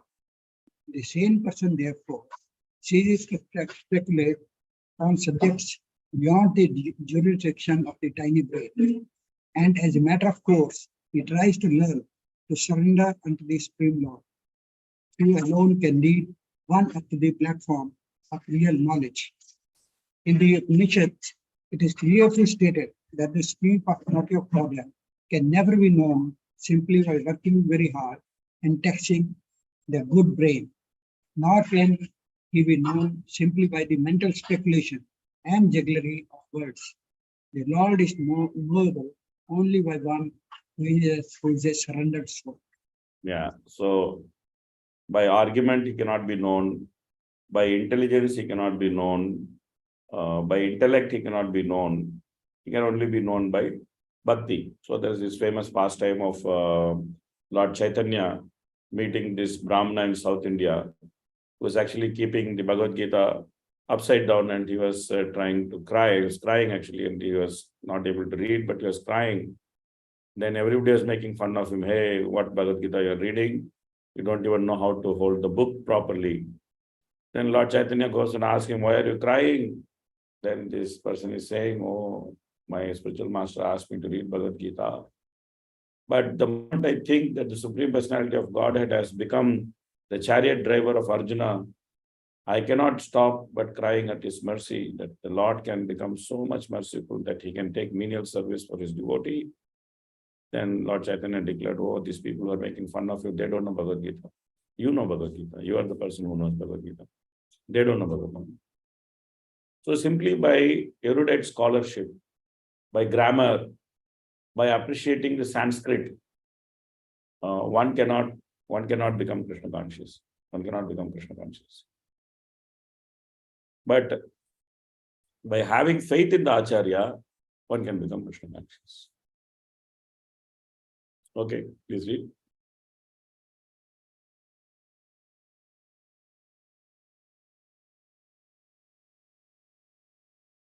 Who is reading? The next person. Rasik Priya Sham Prabhuji, can you please read? Yes, Father. The bona fide representative of God is as good as God himself. Or in other words, the loving representative of the Lord is more kind and more easy to approach. A sinful soul cannot approach the Lord directly, but such a sinful man can very easily approach a pure devotee of the Lord. And if one agrees to put himself under the guidance of such a devotee of the Lord, he can also understand the science of God and can also become like the transcendental pure devotee of the Lord, and thus get his liberation back to Godhead, back home for eternal happiness. So realization of the science of Godhead and relief from the unnecessary, useless struggle for existence are not at all difficult for the willing candidate, but they are very difficult for persons who are not surrendered souls, but only simple, profitless speculators. So Prabhupada's own life and his own pastime are very nice example of what Prabhupada is writing here. So Prabhupada goes to America and then he sees all these hippies. He doesn't see the disqualification, he sees the qualification. He's thinking, oh, these people, they have rejected the material advancement, but they don't have a proper person who can actually guide them in spiritual life. So therefore, in the name of spiritual life, these people are doing so much of nonsense. So why not give some nice guidance to them? In the fourth canto, when Sati is going and meeting her father, and she's trying to explain that he has become unnecessarily angry with Lord Shiva, who is a great personality. In that, there is the different types of people who are explained, out of which there are 4 types of sadhus and 4 types of asadhus. The highest sadhu is a person who actually is able to see even a bad quality as a good quality. That is the highest type of sadhu. And that is Prabhupada. Even though they were living shabby life, even though they were doing sinful activity, Prabhupada actually saw that potential in them that they could become devotees if they are trained properly. And then Prabhupada actually trained them nicely, and they are all exalted devotees now, and they are taking Prabhupada's movement. They're establishing the continuity of the Prabhupada's movement. So therefore, anyone can become transcendently pure if we agree to follow the pure devotee. That's the most important thing. And that is the mercy of pure devotee. That's the mercy of pure devotee. So, but if we don't agree, then it's of course difficult. To the extent we don't agree, to that extent it is difficult. Sometimes we see that devotees are unnecessarily suffering. And we try to tell them that why don't you actually read Bhagavatam and understand what you have to do, and you can end your suffering. Then they also sometimes become upset. They say, oh, what kind of advisor you are. You don't know anything other than Bhagavatam. You're simply saying Bhagavatam, Bhagavatam. We agree that, yes, that's what we know. Our limitation is that we cannot think beyond Bhagavatam. That's okay. That's good limitation to have. That's the most welcome limitation to have. But sometimes devotees get upset because they're looking for something different. But what they think they don't understand is that wherever they go, unless they take shelter of Srimad Bhagavatam, their problems cannot be solved. But sometimes it's just difficult to understand this. Okay, so this is very nice. This verse is very nice. Because this verse actually explains the Supreme Personality of Godhead. that what are the different qualities of the Supreme Personality of Godhead. That is explained here. So we should actually read that word-to-word translation of this verse. So somebody can read the word-to-word translation. Hare Krishna. Shashvat, eternal, prasantam without disturbance, abhyam without fear, rati bodh mantram, a consciousness opposed to the material counterpart, shuddham uncontaminated, samam without distinction, sat asat of the cause and effect, paramatma tattvam the principle of primeval cause, shabda speculative sound, na not yatra where there is uru karkavam resulting in fruitive action, kriya artha for the matter of sacrifice, maya illusion, pareti flies away, abhimukhe in front of, cha also, bilaj ma atmana being ashamed of, tat that way is certainly, padam ultimate phase, bhagavata of personality of Godhead, Paramasya of the Supreme, Pumsa of the person, Brahma the Absolute, Iti thus, Yat which, Vidu known as, Ajashra unlimited, Sukham happiness, Vishokam without grief. So basically, this is a succinct explanation of the Supreme Personality of Godhead in terms of his various qualities. Even Ramanuja, when he writes his preface to Bhagavad Gita, he simply goes on listing the transcendental qualities of the Lord because he is facing a very formidable opponent with Shankara, who is actually saying that there is no distinction in Brahman. So therefore, God has no qualities. There is no God. There's only Brahman. The Brahman has no qualities. So Ramanuja, he simply keeps listing the qualities of the Lord as the preface to Bhagavad Gita. Is very interesting actually how he does it. So here also, in a similar way, Brahma is listing the quality, the transcendental qualities of the Supreme Lord, so that we can understand that he's a person and he has many qualities. Okay? Please read the purport. The Supreme Lord is the supreme soul of everything, and therefore in the supreme conception, affection is realized. The conception of affection is due to the relationship of soul to soul. When the personality of Godhead is met, the fullness of affection becomes manifested because of the reality of the affectionate relationship. Okay, As such, there is an... So this is the most important point, like, Prabhupada is making that, like everyone wants to love someone. Like, the man wants to love a woman, woman wants to love a man, then they get married, they both don't love each other anymore, they want to love their child. So many things is happening. Everyone is looking for love, they're looking for some friendship, they're looking for some love, looking for some companionship. Like sometimes a man who is quite advanced in age wants to marry a woman who is quite advanced in age.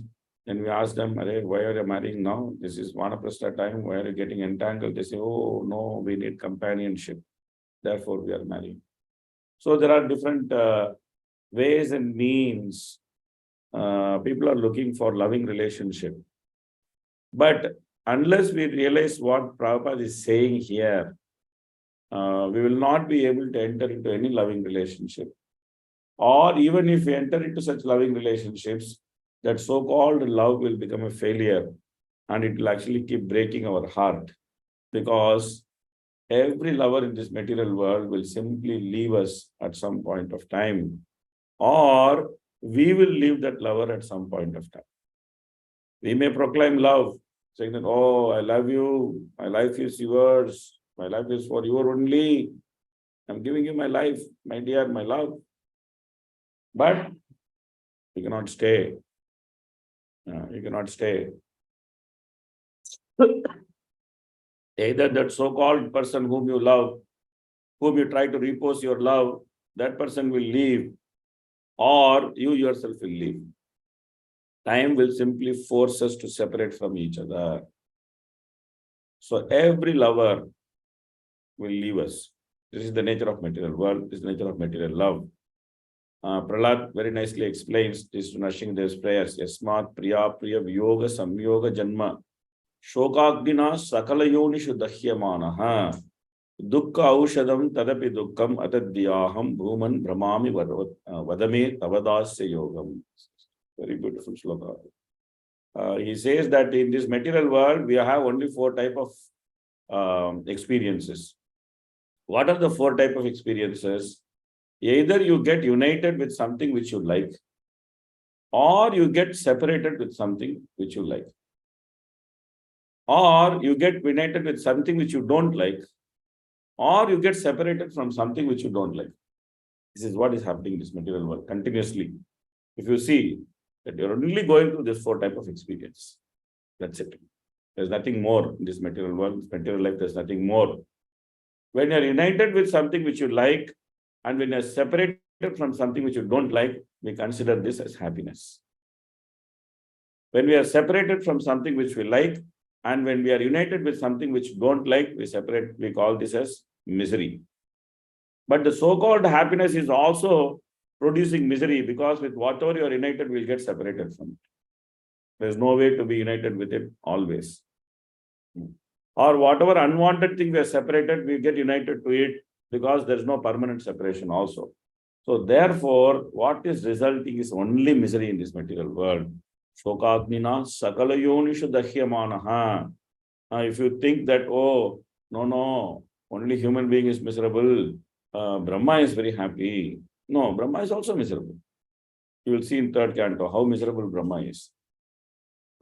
Brahma does so much austerity. He is so afraid of all this water, air, and the lotus is swaying like this when he is sitting, and Brahma is holding on to the lotus, and then he is thinking, hey, where am I? What is this? Then he does some austerity. He sees the Supreme Lord. The Lord gives him nice advice. He tells, oh, my dear Brahma, don't worry. Whatever you want to do, everything you are empowered for. You can do everything. Don't worry about it. You're going to do your service very nicely. You're going to see me. Everything the Lord says. And Brahma also becomes very happy. He's saying, okay, now I see the Lord. I'm very happy. Now, what is this water? Let me drink it. Fine, he drank. What is this air? Let me drink it. Fine, he drank. What water and air he was afraid of, which actually was giving him the fear of life, he simply drank it after seeing the Lord. And he is thinking, very good, I am now fully settled to do creation. And then he creates the Kumaras. And then he tells them, my dear boys, get married and have children. And then they say, nothing doing. Sorry, we are not interested in marriage. Now, we are not interested in having children. We will remain children. Then Brahma is now frustrated. Oh, now what to do? How will I make this population to grow? And he becomes very angry. And his angry becomes Rudra. And Rudra comes crying. He comes crying. That's why he's called Rudra. He comes crying. And then he's saying, oh, my dear father, where is my place? Where is my wife? What can I do? Then Brahma is thinking, oh, this is very good. Here is one son who wants to get married. He's crying to get married. He wants to have many wives. So then Brahma gives him place, Brahma gives him wives, and then he tells him, okay, please now go and produce so many children. And then Rudra, he produces so many children, and all these children, how they are all very destructive. And the moment they are born, they start destroying the whole world. And this is beginning of creation. This is beginning of creation. They want to burn down everything and they want to destroy everything. And they're coming to destroy Brahma also. And then Brahma is thinking, arey, what is this? I want creation. These people are doing destruction. So he calls Rudra. He says, oh, don't come. You stop your progeny. Don't produce any children. Your children are very bad for creation. This is not the time of destruction. Creation. This time of creation. This is not time for destruction. Please go. Now you do tapasya. When I want you, I'll call you. That time you can come and destroy. So even Brahma, after seeing the Supreme Lord, after getting all the assurance from him, did not have trouble-free life in this material world. He produces demons. The demons want to have sex with him. They are running behind him. Okay, we will have sex with you. Then Brahma is running away from them. And he is going to the Supreme Lord. He's saying, hey, what to do? Then Lord says, okay, cast this body away. So in the matter of creation, even Brahma is miserable. He also is facing so many problems.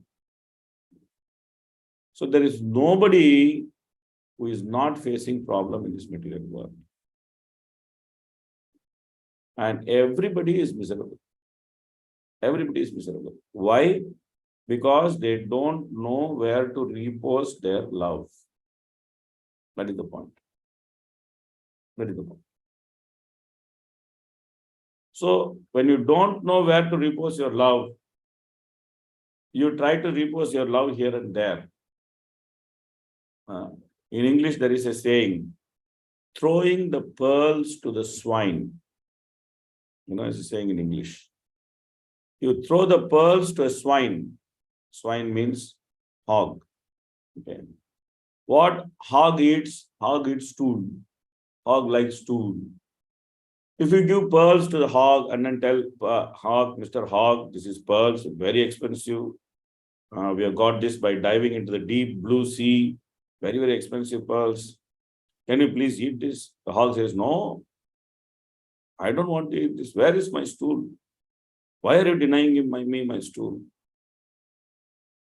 So the love of the living entity is like the pearl. It has to be offered to Krishna. It has to be strung into a nice necklace and then offered to Krishna.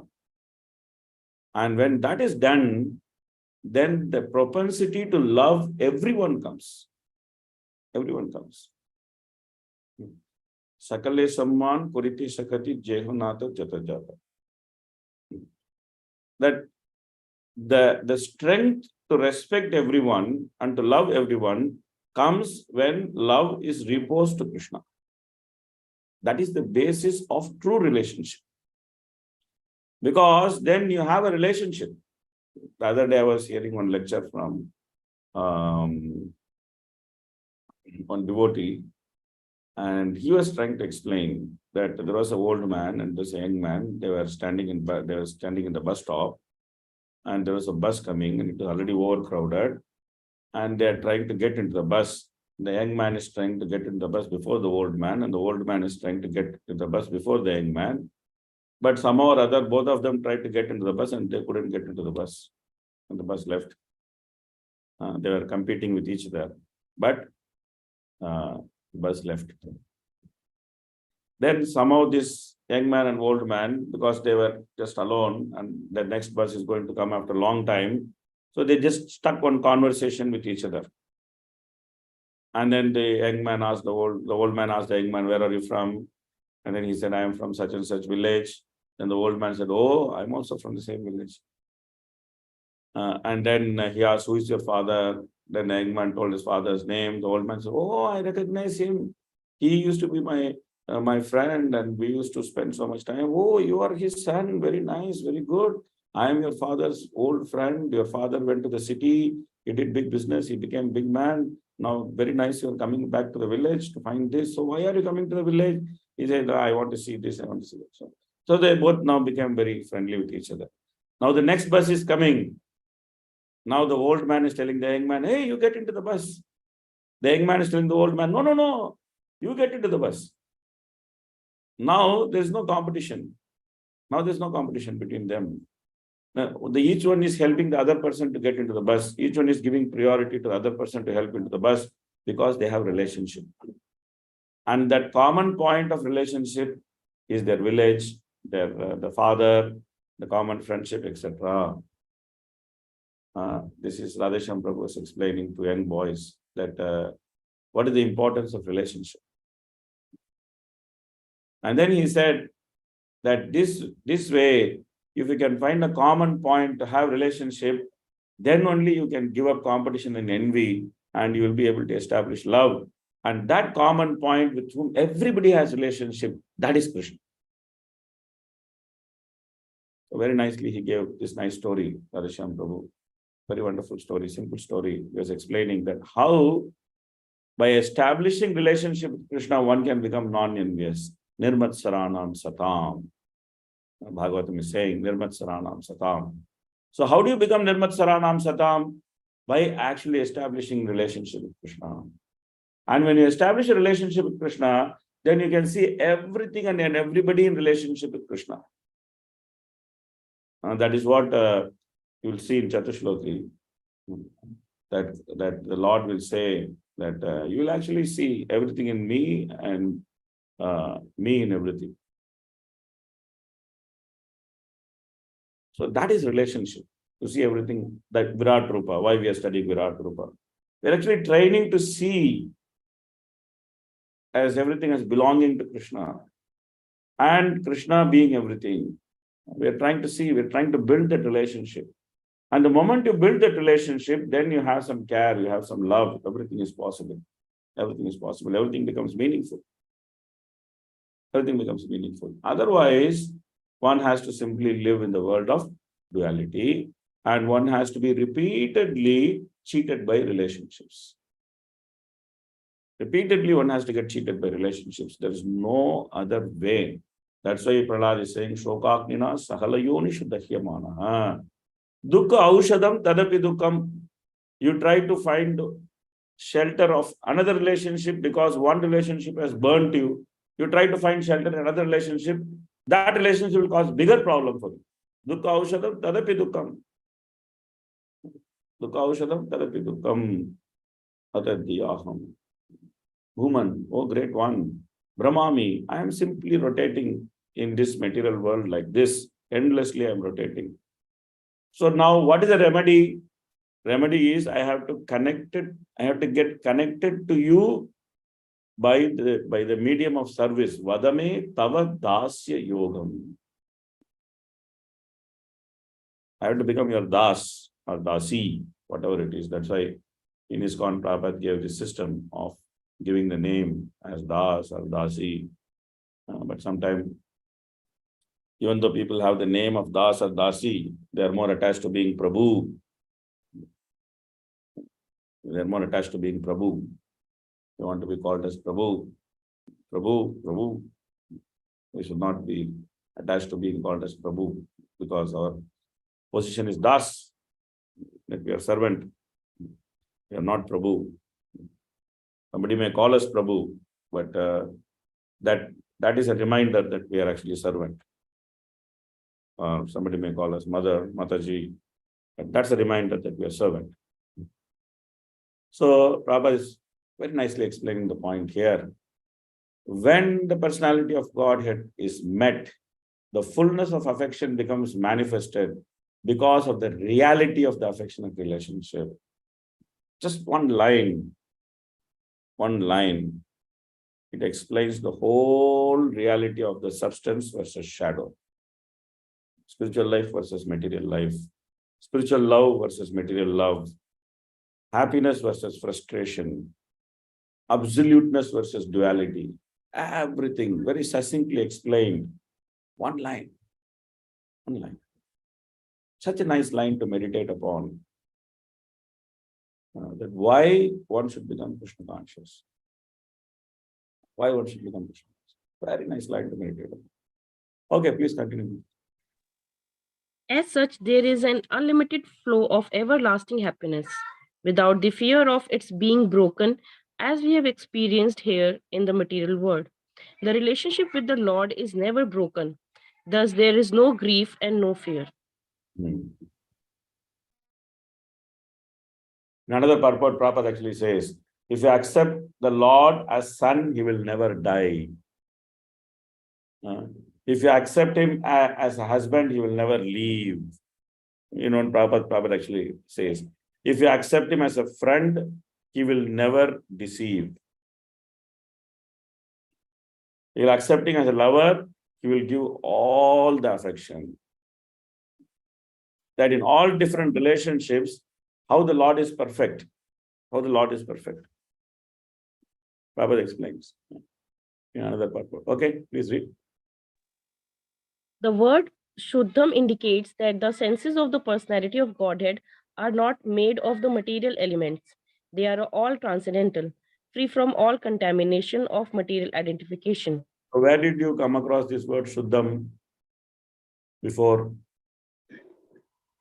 Prabhuji, in Upanishad, Shuddham apart Viddham. Correct, yeah, very good, very nice. Thank you. Okay, continue, Mataji. All the senses, both of the Lord and of the devotees, are without material contamination. They are so because they are beyond material cause and effects, as clearly mentioned herein. Sad Asat Asatah Param. In the material world, the senses are manipulated for individual and personal satisfaction, whereas in the spiritual world, the senses are properly used for the purpose for which they were originally meant, namely the satisfaction of the Supreme Lord. Such sensual activities are natural, and therefore sense gratification there is uninterrupted and unbroken by material contamination, because the senses are spiritually purified. And such satisfaction of the senses is equally shared by the transcendental reciprocators.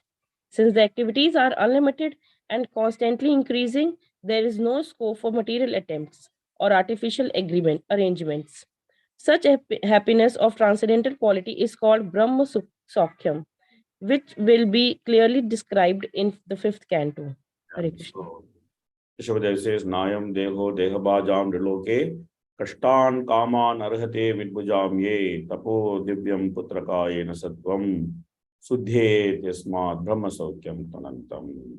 Very, very wonderful shloka, which explains the purpose of human life.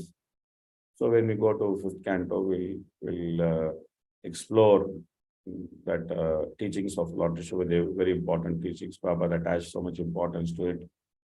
Prabhupada quoted it more than 1,000 times, and he gave more than 65 lectures on Rishabhadev's teachings. The first 5 verses itself, Prabhupada gave more than 35 lectures. And then another 30-odd lectures on each verse of that chapter. So, very important.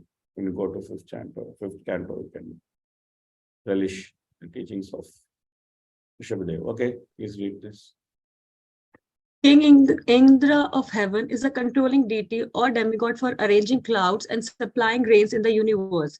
And as such, he does not have to take the trouble to dig a well for his personal water supply. For him, digging a well for a water supply is simply ludicrous. Similarly, those who are factually engaged in the loving service of the Lord have attained the ultimate goal of life. And for them, there is no need of mental speculation to find out the true nature of God or his activities. Yeah.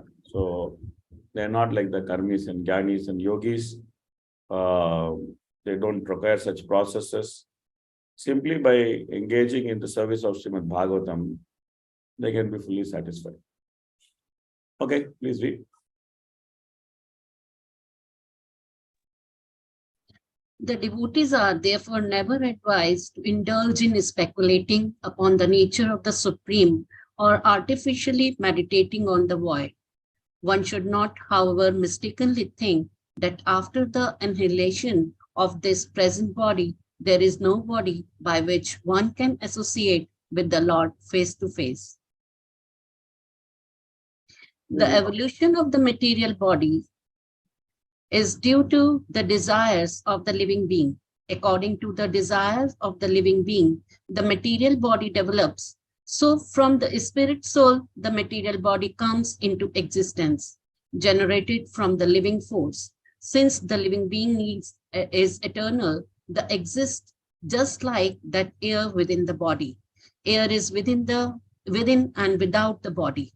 Therefore, when the external covering, the material body, is vanquished, the living spark, like the air within the body, continues to exist. Okay, this is a common analogy. We are going to see this analogy. The Lord himself uses this analogy in the Satchashloki. Yata mahanti bhutani bhuteshu chasateshu no pravishtani apravishtani tata teshu nateshvaham. The Lord is going to say. So this analogy can be utilized in many ways. Prabhupada is utilizing this in one way. The Lord utilizes that in another way. So Prabhupada is utilizing this analogy from the point of view of the spirit soul. Just like the air exists inside the body and outside the body. And when the body is finished, the air is not finished. Air is still there. The element of air is not dependent on the existence of the body just because the air is within the body. And when the body is finished, the air is not finished. Rather, the original air, it goes and merges with the air. Vayu Ranilam Amritam, Atetam Bhashmantam Sariram, Om Kratosmara Kratam Smara, Kratosmara Kratam Smara. In Ishopanishad, it is said that all the different elements, they simply go and merge in the different elements when the body is finished. So same way, when the material body is finished, the soul, the spirit soul, he is not finished. Rather, he finds his existence. somewhere else, either in another body, within the material world, or into Mahavishnu's body when the creation is wound off, or in the spiritual world when he actually becomes perfectly Krishna conscious. So the finishing of one body does not mean that the soul is finished. Okay, please read. One should not depreciate the Supreme Lord for the creation of this material world, just as one should not blame the king for creating a prison house in the government. The prison house is a necessary institution of the government establishment for those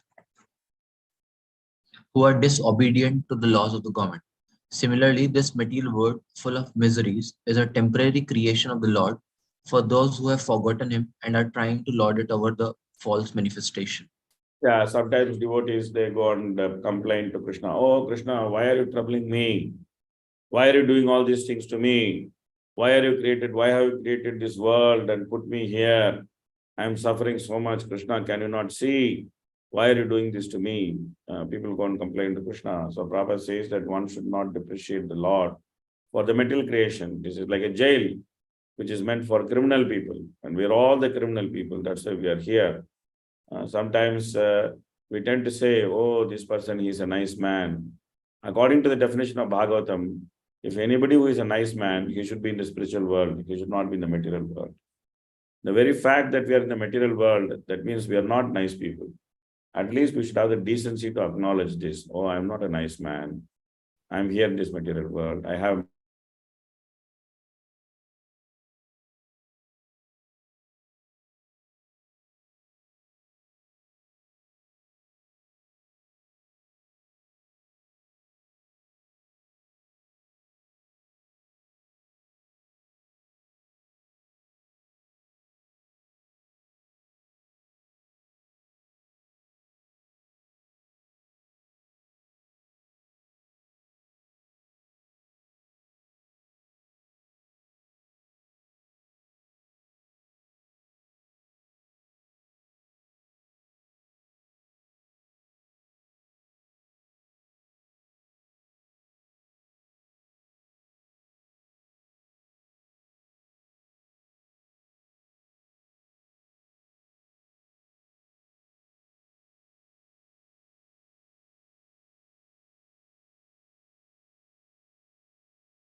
Hare Krishna. Some internet disturbance. So we can get the real freedom when we are in the spiritual world. That freedom is not possible in the material world. So therefore, because we have like one Prabhupada disciple went and asked Prabhupada, why did Krishna create Maya? Prabhupada asked him back, why did you create Maya? And that we'll see in the Chatushloki, that the real import of that question, why did you create Maya? The import of that question we'll actually see in the second Chatushloki explanation. The Tirtamya Pratiyeta Na Pratiyeta Chatmani Tadvidyat Atmano Maya Yata Bhasho Yata Tamhat. Krishna gives a very succinct explanation of what is Maya. So our tendency to dissociate things from Krishna constitutes Maya. So we created Maya, we got associated with Maya. We are the cause of Maya. Krishna is not the cause of Maya. We are the cause of this creation. When we study creation in third canto, we'll discuss this in detail. You will be able to appreciate this point in detail, that how difficult and artificial it is to forget Krishna. And how natural it is to remember Krishna. That we can see here also. We are reading in the first chapter, we are reading Virat Rupa.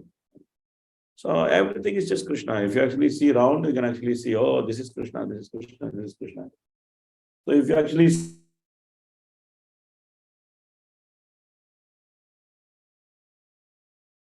see everywhere, there is everything there to remind you of Krishna. But if you have to forget Krishna, it's so difficult.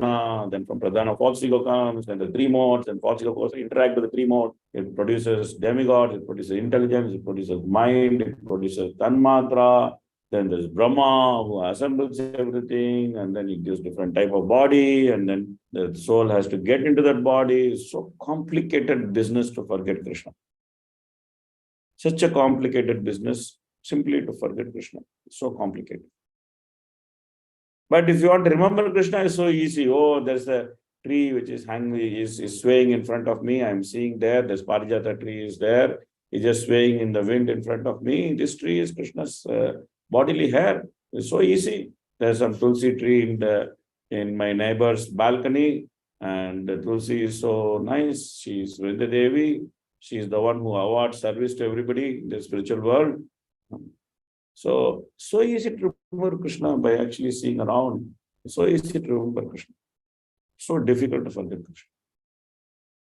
So difficult.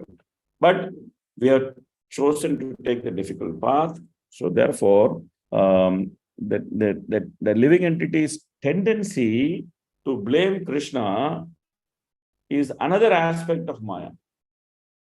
It's just another aspect of Maya. So we should not fall victim to that aspect of Maya. Okay, please read. Next, please read. Arvind Charan Prabhu, please read. Would you please share your screen? Prabhuji's screen is not there. Not shared. Okay, so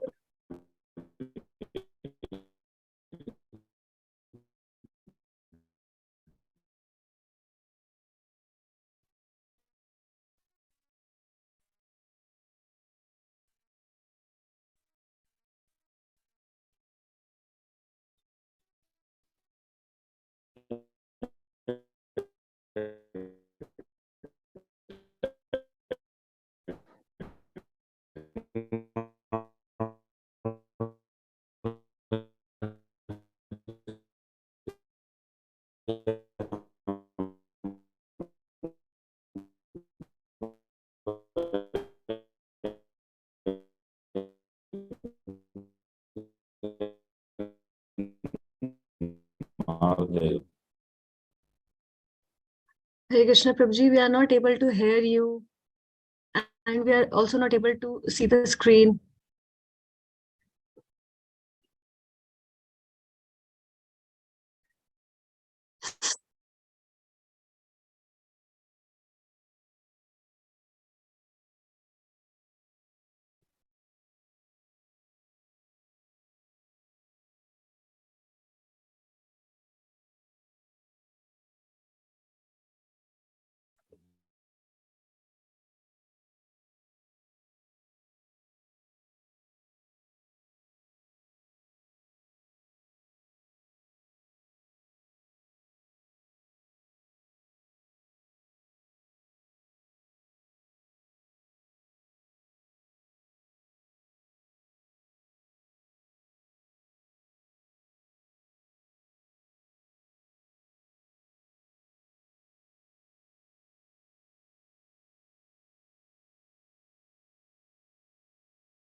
okay.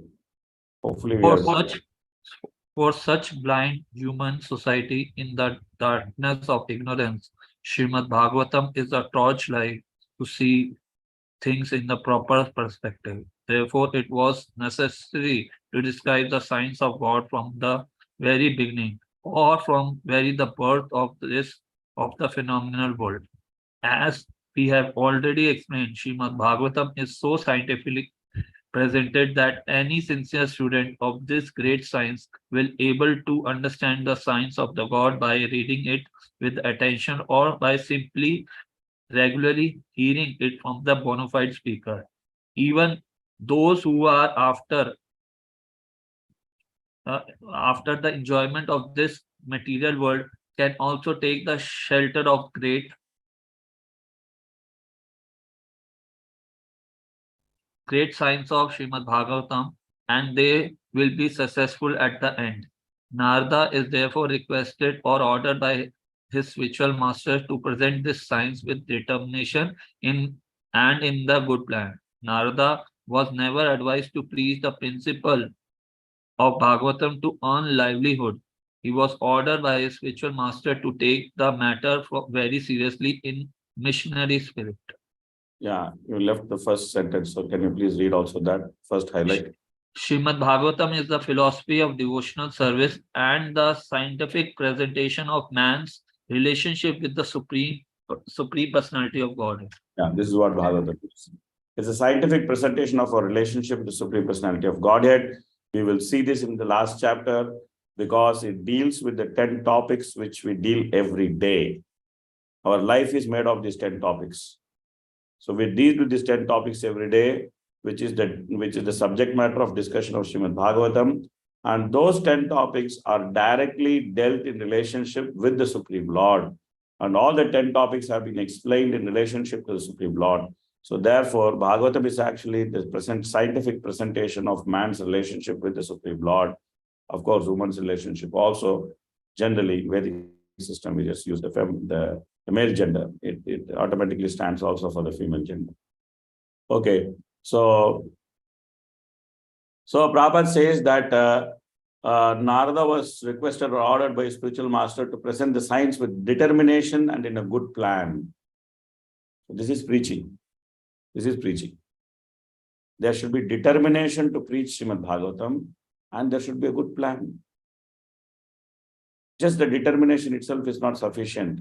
There should also be careful planning of how to preach the message of Srimad Bhagavatam. The duty of a preacher to actually make good plan how to preach Bhagavatam, how to take it to everybody, how to make people understand, how to make people appreciate, how to make people relish.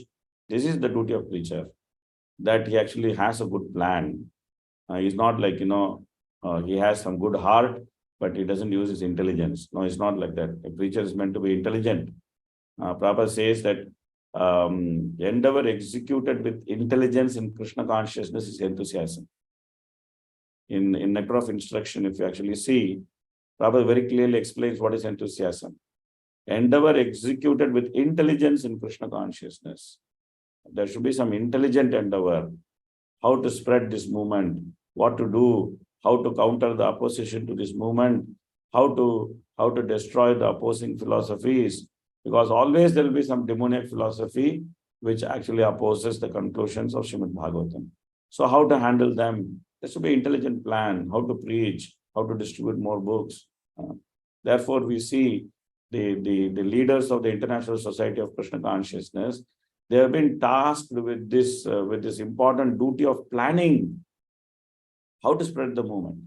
And Prabhupada says in Nectar of Instruction that one who is constantly planning about how to spread the preaching movement, how to expand the preaching movement, one who is constantly planning 24 hours, he just studies his plan, how to expand the preaching. He says that person is a Uttamadhikari. That person is a Uttamadhikari. So it's an important part of our plan to properly plan the execution of the preaching mission. And of course, it's also be executed, not only plan. So now we are not analysis paralysis people. Papa say analysis paralysis. We are not that kind of people. Action people. Plan and action. Okay, please read next, last verse. The science of learning a subject matter seriously is different from the sentiments of fanatics. Fanatics or fools may consider the Lord's activities in relation with the external energy to be useless for them, and they may falsely claim to be higher participants in the internal energy of the Lord. But factually, the Lord's activities in relation with the external energy and the internal energy are equally good. Yeah, so this is very important. That sometimes devotees think, second canto kya hai? Ha. Third canto kya hai? Ha. Fourth canto kya hai? Tup tup. So real Bhagavatam 10th canto mein hai. That is real Bhagavatam. The rest of it is all ठीक है, थोड़ा सा ऐसे ही चला के जाने का है. रस उधर पड़ा है, किधर पड़ा है? 10वीं स्कंद में रस पड़ा है, बाकी जगह पूरा सूखा है, क्या फिलॉसफी है, blah, blah, blah, blah. This is very bad understanding of Bhagavad. Very bad understanding of Bhagavad. Bhagavatam is Nigama Kalpataror Galitam Phalam. Is explained. Galitam Phalam. It's a fruit without any nut inside. And it is also a fruit without skin. There's no skin, there's no nut. It's only the pulp. And the pulp is everywhere. And it is ripe, it is very sweet, it has been touched by the beak of Sukha. It's come out through the mouth of Sukadeva Goswami. So every canto, every place, there's only rasa. It is Rasa Shastra. There's only rasa. Like we can see that Prabhupada is actually speaking about relationships. Prabhupada is speaking about love. We actually spoke so much about these purports. So if one is unable to see this, then it's one's own immaturity. Like this, all these incarnations. The other day I was explaining that when a man wants to attract a woman, what he does, he dresses in various nice ways and he goes in front of the woman and then he tries to act like a hero. And then sometimes, these boys, they hang on the bus and then they show some heroism, or they go on a bike, and then they try to show themselves a hero to attract the woman whom he is in love with. Krishna is a lover. So he does the same thing. He comes in different incarnations, in different forms. He performs different adventures. And then he's showing off in front of us. Hey, why don't you fall in love with me? I am the hero. Why are you going behind all the zeros? Come behind me. I am the hero. You fall in love with me. He's the same lover. And he's eternally our lover. We have forgotten him. So he comes in different type of incarnations. And then he shows different type of forms, different type of adventures. Okay, you don't like this. Why don't you like this? You don't like this. Why don't you like this? So Krishna is somehow or other trying to attract our attention. In Brahma Samhita, Brahma says, Ananda Chinmaya Rasatma Daya Manashu Yaptraninam Pradipalan Smaratam Upetya Lila Itena Bhuvani Jayatya Ajashram Govindam Adipurusham Tamaham Bhajami. So this whole explanation about the scheduled incarnations is actually a tale of love.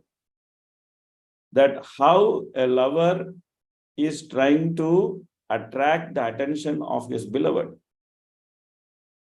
This is what is this whole chapter about. This whole chapter is about Brahma telling us, you see, Krishna is your lover, you have forgotten his love. But you see, Krishna has not forgotten you. What all things he is doing for you. He's coming and lifting Govardhan, he's killing so many asuras, he's coming as this incarnation, that incarnation. Why?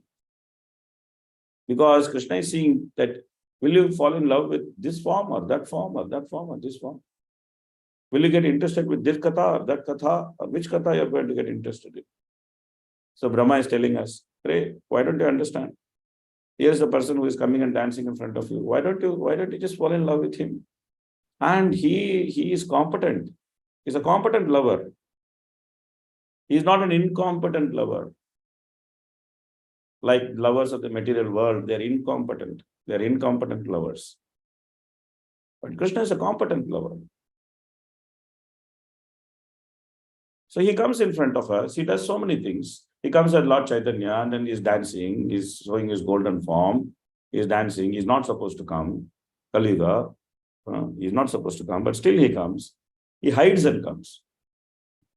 Sometimes a man is restricted from meeting a woman. And then he somehow or other he hides. And then he puts some disguise. And then he comes to see her. Because he's so much in love with her that he cannot stop himself from coming and seeing her. So he somehow or other he tries to sneak in and come and see her. Lord Chaitanya comes like that. He's not supposed to come. He's not supposed to be an incarnation in Kali Yuga. But he comes because he cannot stop himself. He's thinking, hey, somehow or other I could go and meet these guys. These guys simply, they're rotting in this material world. I go and show my golden form in front of them. I'll dance in front of them. These guys will get very much interested. I eat so much nice prasad. By simply hearing how I am eating, they'll get interested in me. So this is love. This is love. This is love. So, therefore, to actually consider the first 9 cantos as without rasa, as without substance, or some very insignificant thing, is actually an immature understanding of the 9 cantos. Or to think that there's no rasa, all the rasa is only in the 10th canto, is all very immature understanding. It's all very immature understanding. So in 9 cantos, Krishna's greatness is explained. And in the 10th canto, Krishna's sweetness is explained. If you don't understand his greatness, you're not going to appreciate his sweetness. This we discussed before, this point.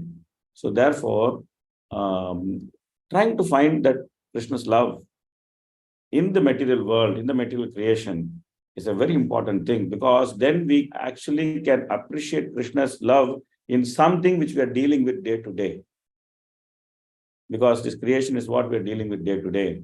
We have not seen the spiritual world, even though we heard about it, we have not seen it. But the material world, yes, we are seeing it. We are dealing with it day to day. So if one is able to understand the reflection of Krishna's love in what we are dealing with day to day, then there's a good chance one will appreciate Krishna's love in what he is presenting to us as spiritual world. So therefore, the study of creation, the study of the Brahma's struggles, these are all very important for us in trying to understand Krishna as a lover. So that is what Bhagavatam is presenting us. That's the central theme of Srimad Bhagavatam. And that's what Bhagavatam is trying to present us. So that's what Prabhupada is saying, that only fanatics and fools may consider Lord's activities in relation to the external energy to be useless for them, and falsely claim the higher participants of internal energy of the Lord. In 3rd canto, actually, Prabhupada writes that in the spiritual world, there's one rasa dance, and that rasa dance is between Krishna and Radharani. This material world is also a rasa dance. It's a rasa dance between Mahavishnu and his external energy. So that's also rasa dance, this also rasa dance. So we have to just transfer ourselves from this dance to that dance. And how does that transfer happen? It simply happens by the flip of the consciousness.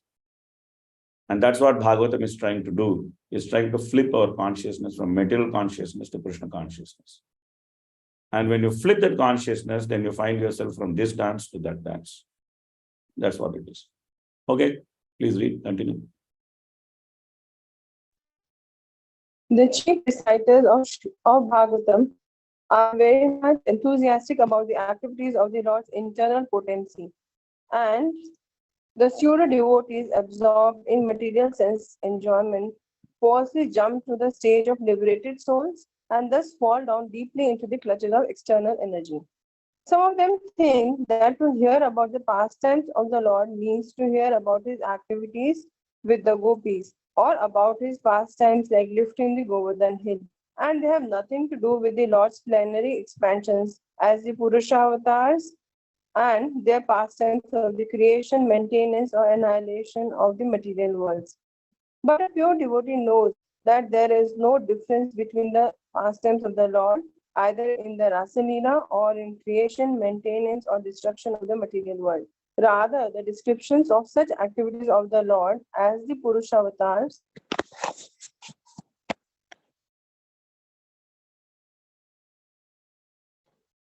are specifically meant for persons who are in the clutches of the external energy.